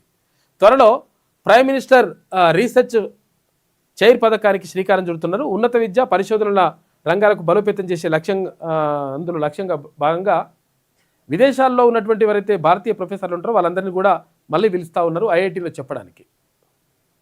సైబర్ కేటుగాల వలలో వృద్ధ దంపతులు 17 రోజుల పాటు డిజిటల్ అరెస్టు, 15 కోట్ల రూపాయలు స్వాహా అయినాయట. ముక్కు నుంచి రక్తం, వాంతులు. మదురో కస్టడీ వేళ అమెరికా ప్రయోగించిన ఆయుధంపై కలవరం రేగుతుందట. ఎవరికి అక్కడ ఉన్నటువంటి ఎవరైతే మిలిటరీ ఉంటుందో ఆ మిలిటరీకి ముక్కుల నుంచి రక్తం వస్తూ ఉందంట, వాంతులు వస్తూ ఉన్నాయట. మరి ఇదేందో ఏదో విషం బాంబు వేసినట్టు. ముఠాగా ఏర్పడి 549 కోట్ల రూపాయలు కొల్లగొట్టి ఖమ్మం జిల్లా పోలీసులకు చిక్కిన సైబర్ నేరగాలు. నిజంగా ఖమ్మం పోలీసులు మంచి పని చేసిండ్రు. డిస్కంలకు షాక్. 42,000 కోట్ల రూపాయలకు చేరిన విద్యుత్ బిల్లు బకాయిలు. ఇవన్నీ 50,000కు పైగా చెల్లించని వినియోగదారులవేనట. చూసుకో, అన్ని పైసలు ఉన్నాయి. ఒక్కొక్కటి 50,000 పైన ఉన్నాయని కూడా ఇంకా రాలేవంట, బిల్లులు వస్తలేవట. ఈ 50,000 పైన, ₹1,00,000 పైన 10 లక్షల కోట్ల రూపాయలు ఉంటే ఏం సబ్సిడీ వీళ్ళు. ₹100, ₹150 ఒకవేళ బిల్లు ఉన్నదనుకో అట్టెట్లయితే అని చెప్పేసి నీకు వైర్ కట్ చేస్తారు. ఇటువంటి కథలు ఉంటాయి. 99% నొక్కేశారు. 1% రిజిస్ట్రేషన్ల శాఖకు చెల్లింపాడు. చూసుకో, ఇక 99% ఇది తిన్నారట లంగ కొడుకులు. అయినా డీడ్ పత్రాలపై తహసీల్దార్ సంయుక్త సబ్ రిజిస్ట్రార్ల సంతకాలు పెట్టిరు. ఎట్లా పెట్టిరు? ఇలా తెలిసే పెట్టిరా? జరిగిందట అమ్మాలు కథ. పోర్టల్కు కన్నమేసిన వ్యవహారంలో వెలుగులోకి కొత్త అంశాలు వస్తున్నాయి. డీడ్పై స్పష్టంగా కనిపిస్తున్నా కానీ ఎట్లా సంతకం పెట్టిరు? పోర్టల్లో అక్రమాలపై ఉన్నత స్థాయి కమిటీ CCLA కార్యదర్శి నేతృత్వంలో ఏర్పాటు చేస్తున్నారట. చూసుకో, ఇక ఇది ఈనాడులో ఉన్నటువంటి ప్రధాన కథనాలు. అయితే ఒకసారి జ్యోతి చూద్దాం. ఆంధ్రజ్యోతి. సూచనలొద్దు, రిట్ పిటిషన్ని అనుమతించండి. పోలవరం నల్లమల్ల సాగర్పై వాదనలకు తెలంగాణ సిద్ధంగా ఉంది. ఇవాళ CJI ధర్మాసనం ముందుకు రిట్ పిటిషన్. గత విచారణ సందర్భంగా 3 సూచనలు చేసిన కోర్టు వాటిపై తెలంగాణ విముఖత ఉన్నది, మాకొద్దు అని చెప్పేసి అంటుంది. ఆ పిటిషన్పై వాదనలకి మొగ్గు చూపుతుంది. విచారణకు హాజరవనున్న మంత్రి ఉత్తమ్ కోర్టు నిర్ణయం వేరేగా ఉంటే ఏం చేయాలన్న దానిపైన అక్కడికక్కడే నిర్ణయం తీసుకుంటారట. ఏది దీనిపైన నల్లమల్ల సాగర్ తర్వాత మేము పోలవరం మంచిగా కట్టుకుంటూ పోతాం, మీరు అనుమతి ఇవ్వండి అని చెప్పేసి అంటే లేదు లేదని చెప్పేసి ఆపాలని చెప్పేసి తెలంగాణ ఫైట్ చేస్తున్నది ప్రభుత్వం. పరిషత్ ఎన్నికలు ఫిబ్రవరిలోనే, ఇంకా పెట్టరు, ఇక పరిషత్ ఎన్నికలు ఇంకా అన్నీ పెట్టుకొని పోడరా, ఇంకా పీకనికి చెప్పిరా మరి, గడ్డి వీక్తారా బాబు? ఎందుకు చెప్పారు మీరు? మీ హామీలు ఏంది, మీ కథలు ఏంది, మీ మేనిఫెస్టో ఏంది? 42% బీసీలకు స్థానిక సంస్థల్లో రిజర్వేషన్ కల్పిస్తామని చెప్పిండ్రు కదా, మరి ఏమైంది? ఫిబ్రవరి ఎన్నికలు పెట్టుకోవడం పార్టీ పరంగా ఇస్తాం పీకనికి పెట్టిరా మరి ఇలా మేనిఫెస్టోలో డైరెక్ట్ ఇస్తామని ఎట్లా పెట్టిరు?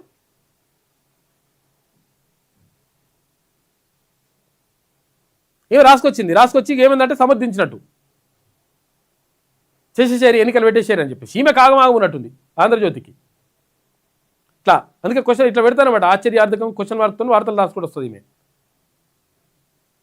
పాలక మండలి లేక నిలిచిపోయిన 550 కోట్ల రూపాయలని చెప్పేసి 550 కోట్ల రూపాయలు కాదు, జీవితాలాగం అవుతున్నాయి ఈడ. ప్రస్తుత ఆర్థిక సంవత్సరంలోనే ఎన్నికలు జరపాల్సిన పరిస్థితి, లేకపోతే వీరికి బాధ అవుతున్నట్టుంది ఆంధ్రజ్యోతికి. లేని పక్షంలో మురిగిపోనున్న 15వ ఆర్థిక సంఘం నిధులు.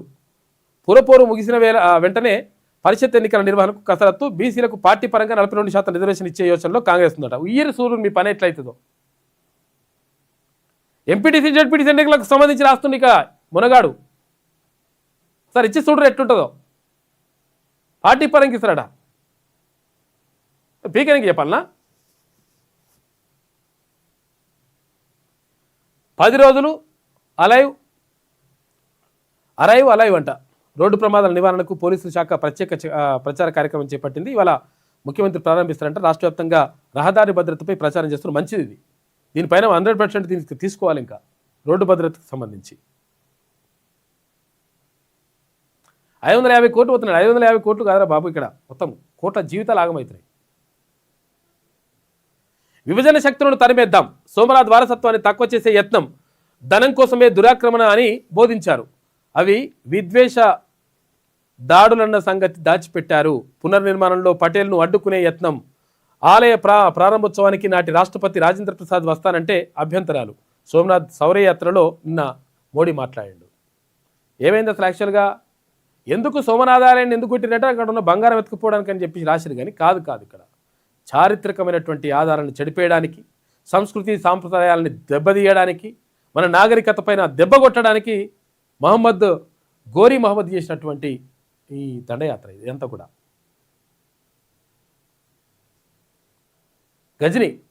గజనీ మహమ్మద్ గారు చేసినటువంటి దండయాత్ర ఇది. దాన్ని ఏం చేసిరు కొంతమంది, లేదు అలా పైసలు తీసుకోవతాం, బంగారం తీసుకోవతాం కొట్టిందని చెప్పేసి. కాదు, విద్వేషం అనేటువంటి అది దాడులు అవి. ఇరాన్పై దాడికి ట్రంప్ రెడీ. ఇరాన్ ప్రజలకు సాయం చేస్తామనే ట్వీట్. దాడి చేసే అవకాశాలపై అధికారులతో చర్చ. దాడి చేస్తే ఇజ్రాయెల్ అమెరికాలే మా లక్ష్యం. ప్రజాందోళన నేపథ్యంలో ఇరాన్ పార్లమెంట్ ప్రత్యేక భేటీలో స్పీకర్ ఖలీబాఫ్ చెప్పిండట, రాజీకి రాకపోతే మీకు చుక్కలే. క్యూబాకు డొనాల్డ్ ట్రంప్ హెచ్చరిక. అందరికీ హెచ్చరికలు చేయరా నాయన నువ్వు. రక్తపు వాంతులు, ముక్కు నుంచి నెత్తురట. మధుర నిర్బంధం వేళ నిస్సహాయ స్థితిలోకి వెనుజులా సైనికులు వెళ్ళిపోయారట. అమెరికా సోనికి ఆయుధం ప్రయోగించిందని చెప్పేసి అంటున్నారు. ముక్కుల నుంచి తర్వాత చెవుల నుంచి రక్తాలు వస్తున్నాయట. ఇటువంటి లంగా కథలు పడతారు వీళ్ళు, మళ్ళీ వేస్ట్ ఫెలోస్. కారుల చీమల బారుల జాతీయ రహదారులపై కొనసాగుతున్న సంక్రాంతి రద్దీ. హైదరాబాద్ బెజవాడ హైవేలో వేలాది వాహనాలు శనివారం అర్ధరాత్రి నుంచి ఆదివారం రాత్రి 10 గంటల లోపు పంతంగి టోల్ ప్లాజా వద్ద దాటినాయంట 60,000 వాహనాలు. చూసుకోగా జస్ట్ పంతంగి టోల్ ప్లాజా వద్ద దాటినాయి 60,000 వాహనాలట. అన్ని కార్లే ఉన్నాయి. మీ ఊరికి మేము వస్తాం బా అని చెప్పేసి బాబు అంటున్నారట. ఎవరు? ఇతర రాష్ట్రాల వాళ్ళు, తర్వాత ఇక్కడ తెలంగాణ వాళ్ళు కూడా ఏపీకి పోదాం అనుకుంటున్నారట. ఎందుకంటే కోడి పందాలకు ఇట్లా జరుగుతాయని. కోడి పందాల కోసం ఏపీ బాట పడుతున్న యువత, తెలంగాణతో పాటు ఉత్తరాది రాష్ట్రాల వారు కూడా అడిగి మరీ ఏపీ వాసుల వెంట వెళ్తున్నట. అత్యధికుల గమ్యస్థానం కృష్ణా గోదావరి జిల్లాలనట. పంతంగి టోల్ ప్లాజా వద్ద విజయవాడ హైవే పైన పెట్టున్నాయి. అవును, మాది తప్పే. కేంద్రం దెబ్బకు దిగొచ్చిన ఎక్స్ గ్రోకు ఏఐ టూల్ బికినీ ఫోటోలు ఇవ్వడం తప్పేనని చెప్పేసి ఒప్పుకున్నది. మంచి వాళ్ళ ఫోటోలు తీసుకొచ్చి బికినీల బట్టలు ఉన్నట్టు లేనట్టు ఇష్టం వచ్చిన భాష అవన్నీ చేసిరట. తప్పే అని ఒప్పుకున్నది. ఇంటి ఆడబిడ్డకు న్యాయం చేయలేని వారు తెలంగాణ మహిళలను ఉద్ధరిస్తారా? బీఆర్ఎస్ను మున్సిపల్స్లోనూ ఓడిస్తాం. గోదావరి కిందలో డిప్యూటీ సీఎం బండ్లు బట్టి విక్రమార్క 1700 మందికి ఇందిరమ్మ ఇండ్ల పత్రాలు పంపిణీ. 163 కోట్ల రూపాయలతో పలు అభివృద్ధి పనులకు శంకుస్థాపన. జర్నలిస్టులకు ఇళ్ల స్థలాలపై త్వరలో నిర్ణయం తీసుకుంటారని చెప్పేసి అంటున్నారు. తొందరగా తీసుకొని నిర్ణయాలు. సమ్మక్క సారలమ్మ వైభవాన్ని ప్రపంచానికి చాటుతాం. జాతరలో భక్తులకు అసౌకర్యం కలగకుండా శాశ్వత నిర్మాణాలు. మంత్రులు పొంగులేటి, దుద్దిల్ల, సురేఖ, సీతక్క, అడ్లూరితో కలిసి మేడారంలో బట్టి విక్రమార్క అక్కడ అమ్మవారిని దర్శించుకున్నారు. మంత్రులందరూ కలిసి వెళ్ళి. అయితే విషయం ఏంటంటే జర్నలిస్టులకు సంబంధించి ఇళ్ల స్థలాల విషయంలో కానీ, తర్వాత అక్రిడేషన్ల విషయంలో కానీ ఈ ముసలోళ్ళని పెడితే ఆ ముసలోళ్ళు ఆగమానం చేస్తున్నట్టు ఆడ. ఆ జర్నలిస్టులు, ఈ జర్నలిస్టులు, వీళ్ళకి ఎందుకు ఇవ్వాలి, వాళ్ళకి ఎందుకు ఇవ్వాలి, అలా అయ్యే జాగిరి లెక్క కథలు పడుతున్నట్ట. అవి కూడా చూడండి ఒకసారి. పొంగులేటి శ్రీనివాసరెడ్డి గారు. నేడే నింగిలోకి PSLV C62 మొదలైన కౌంట్ డౌన్. ఉదయం 10:18 ప్రయోగం. ఇక EOS N1తో పాటు మరో 15 ఉపగ్రహాలు కక్షలోకి వెళ్తాయట. డిజిటల్ అరెస్ట్ పేరుతోటి వృద్ధ జంటకు 15 కోట్ల రూపాయలు టోకన్ వేసిరట కొడుకులు. ఢిల్లీలో సైబర్ నేరగాల మోసం. వైద్య దంపతుల సొమ్ము చోరీ చేసిండ్రు. 547 కోట్ల రూపాయలు కొల్లగొట్టిన మోసగాళ్ళు. 17 మంది సైబర్ నేరగాళ్లను అరెస్ట్ చేసిండ్రు. మ్యూల్ ఖాతాలతో లావాదేవీలు. ఖమ్మం పోలీసులు కమిషనర్ వెల్లడించారు. మంచి పని చేశారు ఈ విషయంలో మాత్రం. సర్కారీ ఇంటర్నెట్ను వాడేది ఎప్పుడు? సొంత భవనాల్లోకి వెళ్ళాకైనా వాడతారా లేదా? ప్రభుత్వ ఆఫీసులకు నెట్ కోసం ఏడాదికి 450 కోట్ల రూపాయలు ఖర్చు అవుతుందంట. ప్రభుత్వ కార్యాలయాలని T-Fiber ఇంటర్నెట్ కనెక్షన్ తీసుకోవాలి. 2024 డిసెంబర్ 8న జీవో ఇస్తున్నట. T-Fiberతో భూభారతి లోపాలను కనిపెట్టే ఈవీలు. అయినా కనెక్షన్ తీసుకొని ప్రభుత్వ విభాగాలు 5% శాఖలు కూడా సిబ్బంది స్పందించలేరట ఇప్పటి వరకు. నెట్ కనెక్షన్లు ఇప్పుడైనా వస్తాయని. అదేమో మా బిల్డింగ్ కాదని చెప్పేసి అన్నారు. ఇప్పుడు సొంత బిల్డింగ్ వచ్చినాకనే తీసుకుంటారా అని అడుగుతున్నారు. ఇక Pavan tiger of martial arts అట. ఏపీ డిప్యూటీ సీఎంకు అరుదైన ఘనత దక్కింది. ఇక 5th డాన్ పురస్కారంతో పవన్ కళ్యాణ్ను గౌరవించిన సోగో బుడో కరీన్రీకై సంస్థనట. ఈ ఘనత సాధించిన తొలి తెలుగు వ్యక్తి.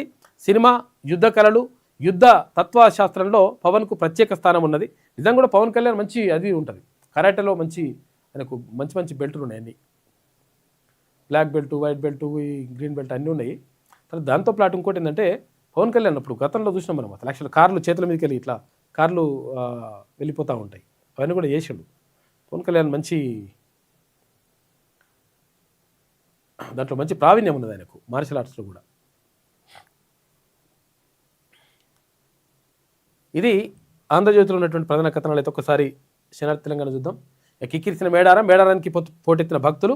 జాతరకు ముందే పెరిగిన రద్దీ అని చెప్పేసి ఒక వార్త కనిపిస్తూ ఉంది. సంక్రాంతి సెలవులు కావడంతో భారీగా తరలివస్తున్న ప్రజలు. ఏపీ, ఛత్తీస్గఢ్, మహారాష్ట్ర, ఒడిశా తదితర రాష్ట్రాల నుంచి మేడారానికి వస్తున్నారు. కిక్కిరిసిన సమ్మక్క సారక్క గద్దెలు. జనంతో కలకలలాడుతున్న జంపన్న వాగని చెప్పేసి 5 లక్షల మంది పోయారట నిన్న. ఇక తెలంగాణ రాజ్యాధికార పార్టీ మరో కీలక ముందడుగు. పార్టీ విద్యార్థి విభాగం TRVS ఏర్పాటు. విద్యా సమస్యలపై రాజీ లేని పోరాటాలు చేయాలి. బీసీ, ఎస్సీ, ఎస్టీ విద్యార్థుల సమస్యల పరిష్కారంపై దృష్టి పెట్టాలి.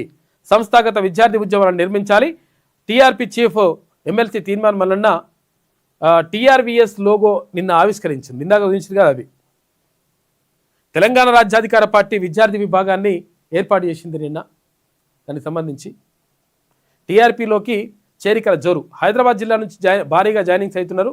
జిల్లా ఇన్ఛార్జ్ భావన ఆధ్వర్యంలో టీఆర్పీ తీర్థం పుచ్చుకున్న గిరిజన నేతలు.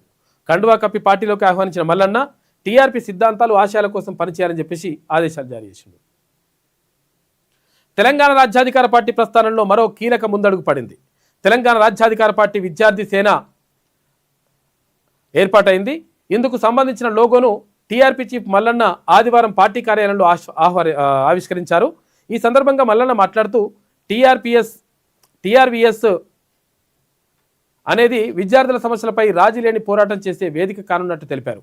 బీసీ, ఎస్సీ, ఎస్టీ, మైనార్టీ సమస్యలపై తెలంగాణ రాజ్యాధికార పార్టీ విద్యార్థి విభాగం విద్యార్థి సేన ఉద్యమాలు చేయాలని పిలుపునిచ్చారు. సబ్బండ బీసీ, ఎస్సీ, ఎస్టీ వర్గాలలో అక్షరాస్యతను పెంచి ఆయా వర్గాలను రాజ్యాధికారం వైపు నడిపించాలని పిలుపునిచ్చారు. ఇక TRVS పూర్తిగా బీసీ, ఎస్సీ, ఎస్టీ, మైనార్టీ, బహుజన విద్యార్థుల హక్కుల కోసమే పనిచేస్తుందని చెప్పేసి నిన్న చెప్పిండు. ఇక ఈ కార్యక్రమంలో బీసీ రాజ్యాధికారి పార్టీ పోరాటంలో విద్యార్థులే సైనికులై ముందుండాలన్నారు. ఈ కార్యక్రమంలో పార్టీ ఉపాధ్యక్షుడు ఓదెల్ యాదవ్, తర్వాత ఇటు party working president Sudagani Harishankar Goud, general secretary Ashok Mudiraj, తర్వాత క్రమశిక్షణ కమిటీ చైర్మన్ బందారపు నర్సయ్య గౌడ్, నాయకులు మార్త శ్రీనివాస్, పోలు రాజు, భద్రకాళి రమణాచారి, తర్వాత రంజిత్, భయ్యా వెంకటేశ్వర్లు, దినకర్, ఉస్మానియా కాకతీయ విశ్వవిద్యాలయాలకు చెందినటువంటి విద్యార్థి నాయకులు భారీ సంఖ్యలో నిన్న పాల్గొన్నారు. ఇక టీఆర్పీలోకి చేరికల జోరు అని చెప్పేసి ఇక్కడ కనిపిస్తూ ఉంది. తప్పు జరిగింది, ఒప్పుకుంటున్నాం, ఏది అసభ్య పోస్టులు పెట్టిన కరెక్టే అని చెప్పేసి ఒప్పుకుంటుందట గ్రోకు. శాఖ ఒకరిది, పెత్తనం మరొకరిది, జీవో ఇచ్చేది ఒకరు, ఇంకొకరు. సచివాలయంలోనే అసలు థ్రిల్లింగ్ మూవీ అంట, థ్రిల్లర్ మూవీ. సినిమా టికెట్ ధరల పెంపు గురించి సినిమాటోగ్రఫీ మంత్రికి తెలియదట. మరి ధరలు ఎలా పెరిగినట్లు, తెలంగాణలో ఇదేం పరిపాలన అని చెప్పేసి మాజీ మంత్రి హరీష్ రావు అడుగుతున్నాడు. యువతకు వివేకానంద ఆదర్శప్రాయులు, ఆయన చూపిన మార్గమే అందరికీ దిక్సూచి, దేశ సమగ్రత ఐక్యత కోసం ఆయన కృషి మరవలేనిది. ఇక టీబీజేపీ అధ్యక్షుడు రామచంద్రరావుకు వివేకానంద ఎక్సలెన్స్ అవార్డు ఇచ్చిండు. అర్హులందరికీ ఇందిరమ్మ ఇల్లు, ప్రతి పేదవాడు ఆత్మగౌరవంతో బతికేలా. ఇవి ఇందిరమ్మ ఇళ్ళ విషయంలో ఈ కొన్ని ఏవి రకరకాల నిబంధనలు పెట్టి ఇబ్బంది పెడుతున్నారట.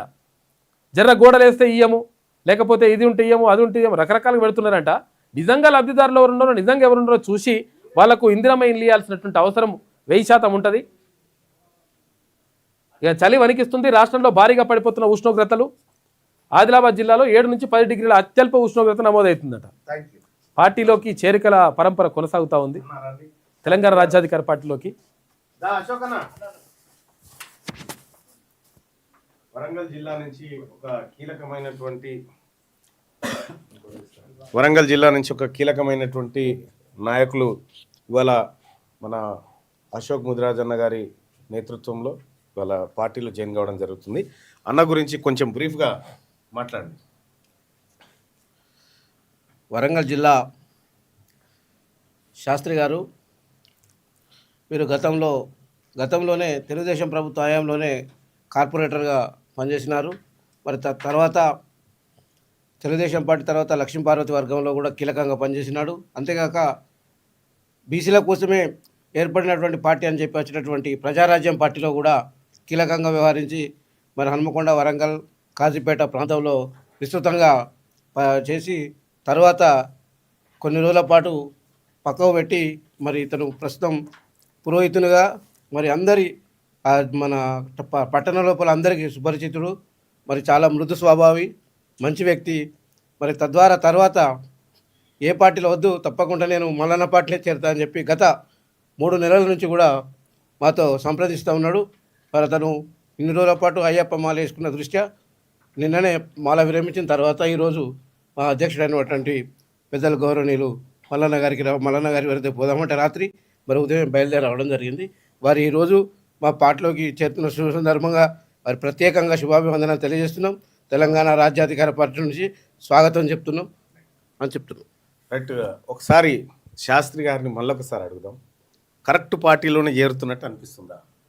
ఈరోజు కరెక్ట్ వేదిక నాకు అనిపించింది. మీ గురించి, మీ వ్యక్తిత్వం, మీరు సోషల్గా ఎన్ని కార్యక్రమాలు చేస్తాను, ప్రజల గురించి అహర్నిశలు ఎట్లా కష్టపడతాను, వారి కష్టాల పట్ల ఎట్లా స్పందిస్తాను అనేది చూసి నాకు మీతో కలిసి పనిచేయాలని కలిగింది నాకు.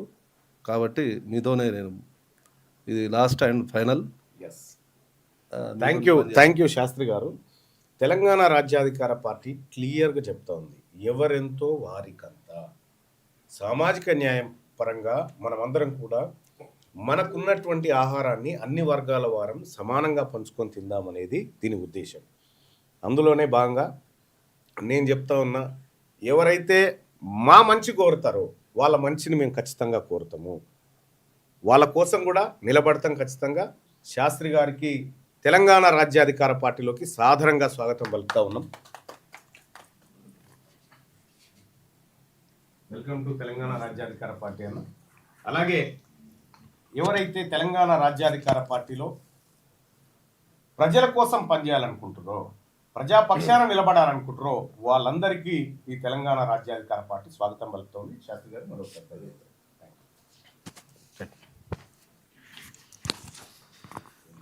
ఇది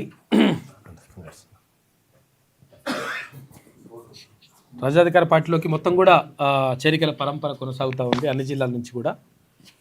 పరాక్రమానికి ప్రతీక సోమనాథుడు. ఎన్ని దాడులు జరిగిన ఆలయం చెక్కు చెదరలేదు. సోమనాథ్ క్షేత్రంలో నిర్వహించిన శౌర్య యాత్రలో ప్రధాని మోడీ మాట్లాడాడు. ఆయన పునర్నిర్మాణానికి 75 ఏళ్లు పూర్తయిన సందర్భంగా ఆలయ పునర్నిర్మాణానికి 75 ఏళ్లు పూర్తయిన సందర్భంగా ఉత్సవాలు చేస్తూ ఉన్నారు. అర్హులందరికీ ఇందిరమ్మ ఇల్లు ఇస్తా అంటున్నారు, ఇయ్యాలే. చాలా ఇంపార్టెంట్. ఎందుకంటే పాపం పేదలు ఎవరైతే ఉంటారో నిజంగా లబ్ధిదారులు ఉంటారో వాళ్ళకు అదోటి ఆ లింకులు పెట్టి పరిశాన్ని ఇబ్బంది పెట్టకుండా వాళ్ళకి ఇస్తే మంచిగా ఉంటుంది. కదులుతున్న రెడ్లు వేలమల పీఠాలని చెప్పేసి ఒక ప్రత్యేక కథనం వేసింది శనార్థ తెలంగాణ దినపత్రిక. ఇక సికింద్రాబాద్ను ముక్కలు చేస్తే ఊరుకోం, ఇష్టం వచ్చినట్టు సికింద్రాబాద్ను విమర్శిస్తే సహించం, సికింద్రాబాద్ రేవంత్ రెడ్డి అయ్యే జాగిరి కాదని చెప్పేసి సికింద్రాబాద్ కార్పొరేషన్తో పాటు జిల్లాను ఏర్పాటు చేయాలని చెప్పేసి మాజీ మంత్రి తలసాని శ్రీనివాస్ యాదవ్ అంటుండు. ప్రకృతితో కలిసి జీవించాలని చెప్పేసి ఒకటి. టీఆర్పీలోకి చేరికల జోరు కొనసాగుతూ ఉంది.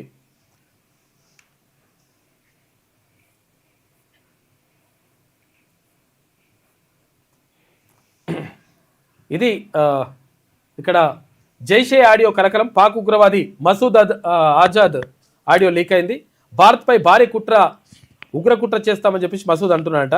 వాడు వేలాది మంది మానవ బాంబర్లు సిద్ధంగా ఉన్నట్లు వెల్లడి. కలకలం రేపుతున్న మసూద్ ఆజాద్ ఆడియో అని చెప్పేసి ఒక వార్త కనిపిస్తూ ఉంది. జాగ్రత్తగా ఉండాలి. ప్రకృతితో కలిసి జీవించాలి, అప్పుడే మన భవిష్యత్తు బాగుంటుంది. సంక్రాంతి ప్రకృతికి ప్రతిరూపం. ఈ పండుగ తెలుగు సంస్కృతి సాంప్రదాయాలను ప్రతిబింబిస్తుంది. రాజకీయాల్లో వారసత్వాన్ని ప్రోత్సహించడం ఇష్టం ఉండదు. అందుకే నా కుమారుడు కూతురును పాలిటిక్స్లోకి తీసుకురాలేదని చెప్పేసి మాజీ ఉపరాష్ట్రపతి వెంకయ్యనాయుడు అంటున్నాడు. కదులుతున్న రెడ్లు వెలమల పీఠాలు. వెలమ రెడ్లకు మల్లన్న ఫీవర్ పట్టుకున్నదట.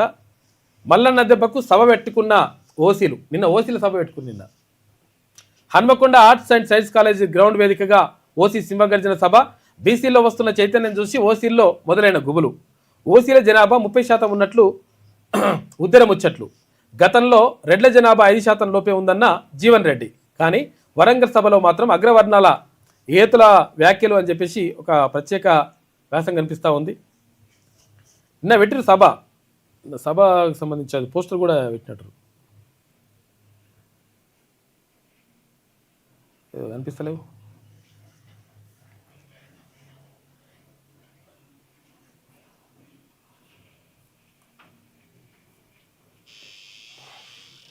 సభ పెట్టారు, ఓసీల సభ అని పెట్టింది నిన్న. ఒకటి పెట్టి అగో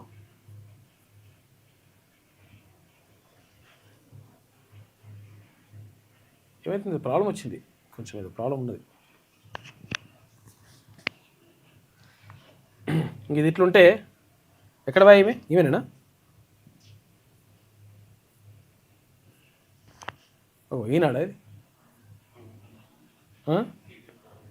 పీడిఎఫ్ రాలేదా? ఈడున్నట్టుంది. ఇరాన్పై అమెరికా దాడి అని చెప్పేసి క్వశ్చన్ మార్కుతున్న ఒక వార్త. ఖమేనీ వ్యతిరేక నిరసనలకు సాయం చేస్తామని ట్రంప్ ప్రకటన. మా జోలికి వస్తే అమెరికా ఇజ్రాయెల్పై విరుచుకుపడతామని ఇరాన్ ఘాటు వ్యాఖ్యలు చేసింది. ఇక ఫ్యూచర్ ముసుగు, అసైన్డ్పై పిడుగు. పేదలను తరిమి భూములను గుంజుకుంటున్న ప్రభుత్వం అంట. పారిశ్రామిక అవసరాల ముసుగులో ఫ్యూచర్ సిటీకి భూసేకరణ. పరిసర గ్రామాల్లోని బడుగు బలహీన వర్గాల భూములే టార్గెట్ చేస్తుందని చెప్పేసి ఒక వార్త. పెట్టుబడి భారమై మరో రైతు బలవన్మరణం. సిద్దిపేట జిల్లాలో ఘటన. ఉపాధి కరువై చేనేత కార్మికుడి ఆత్మహత్య. జనగామ జిల్లాల బచ్చన్నపేటలో విషాదం. ఇక జెన్కో జర తప్పుకో, ప్రభుత్వ రంగ సంస్థను పక్కకు పెడుతున్న రేవంత్ సర్కార్ అని చెప్పేసి ఒక వార్త. బీజేపీ బలం గాలివాటమని చెప్పేసి కేటీఆర్ అంటుండు. ఆ పార్టీ గతంలో లేదు, ఇక లేవదు. రాష్ట్రంలో ప్రత్యామ్నాయ శక్తి బీఆర్ఎస్ అని చెప్పేసి కేటీ రామారావు అంటున్నాడు.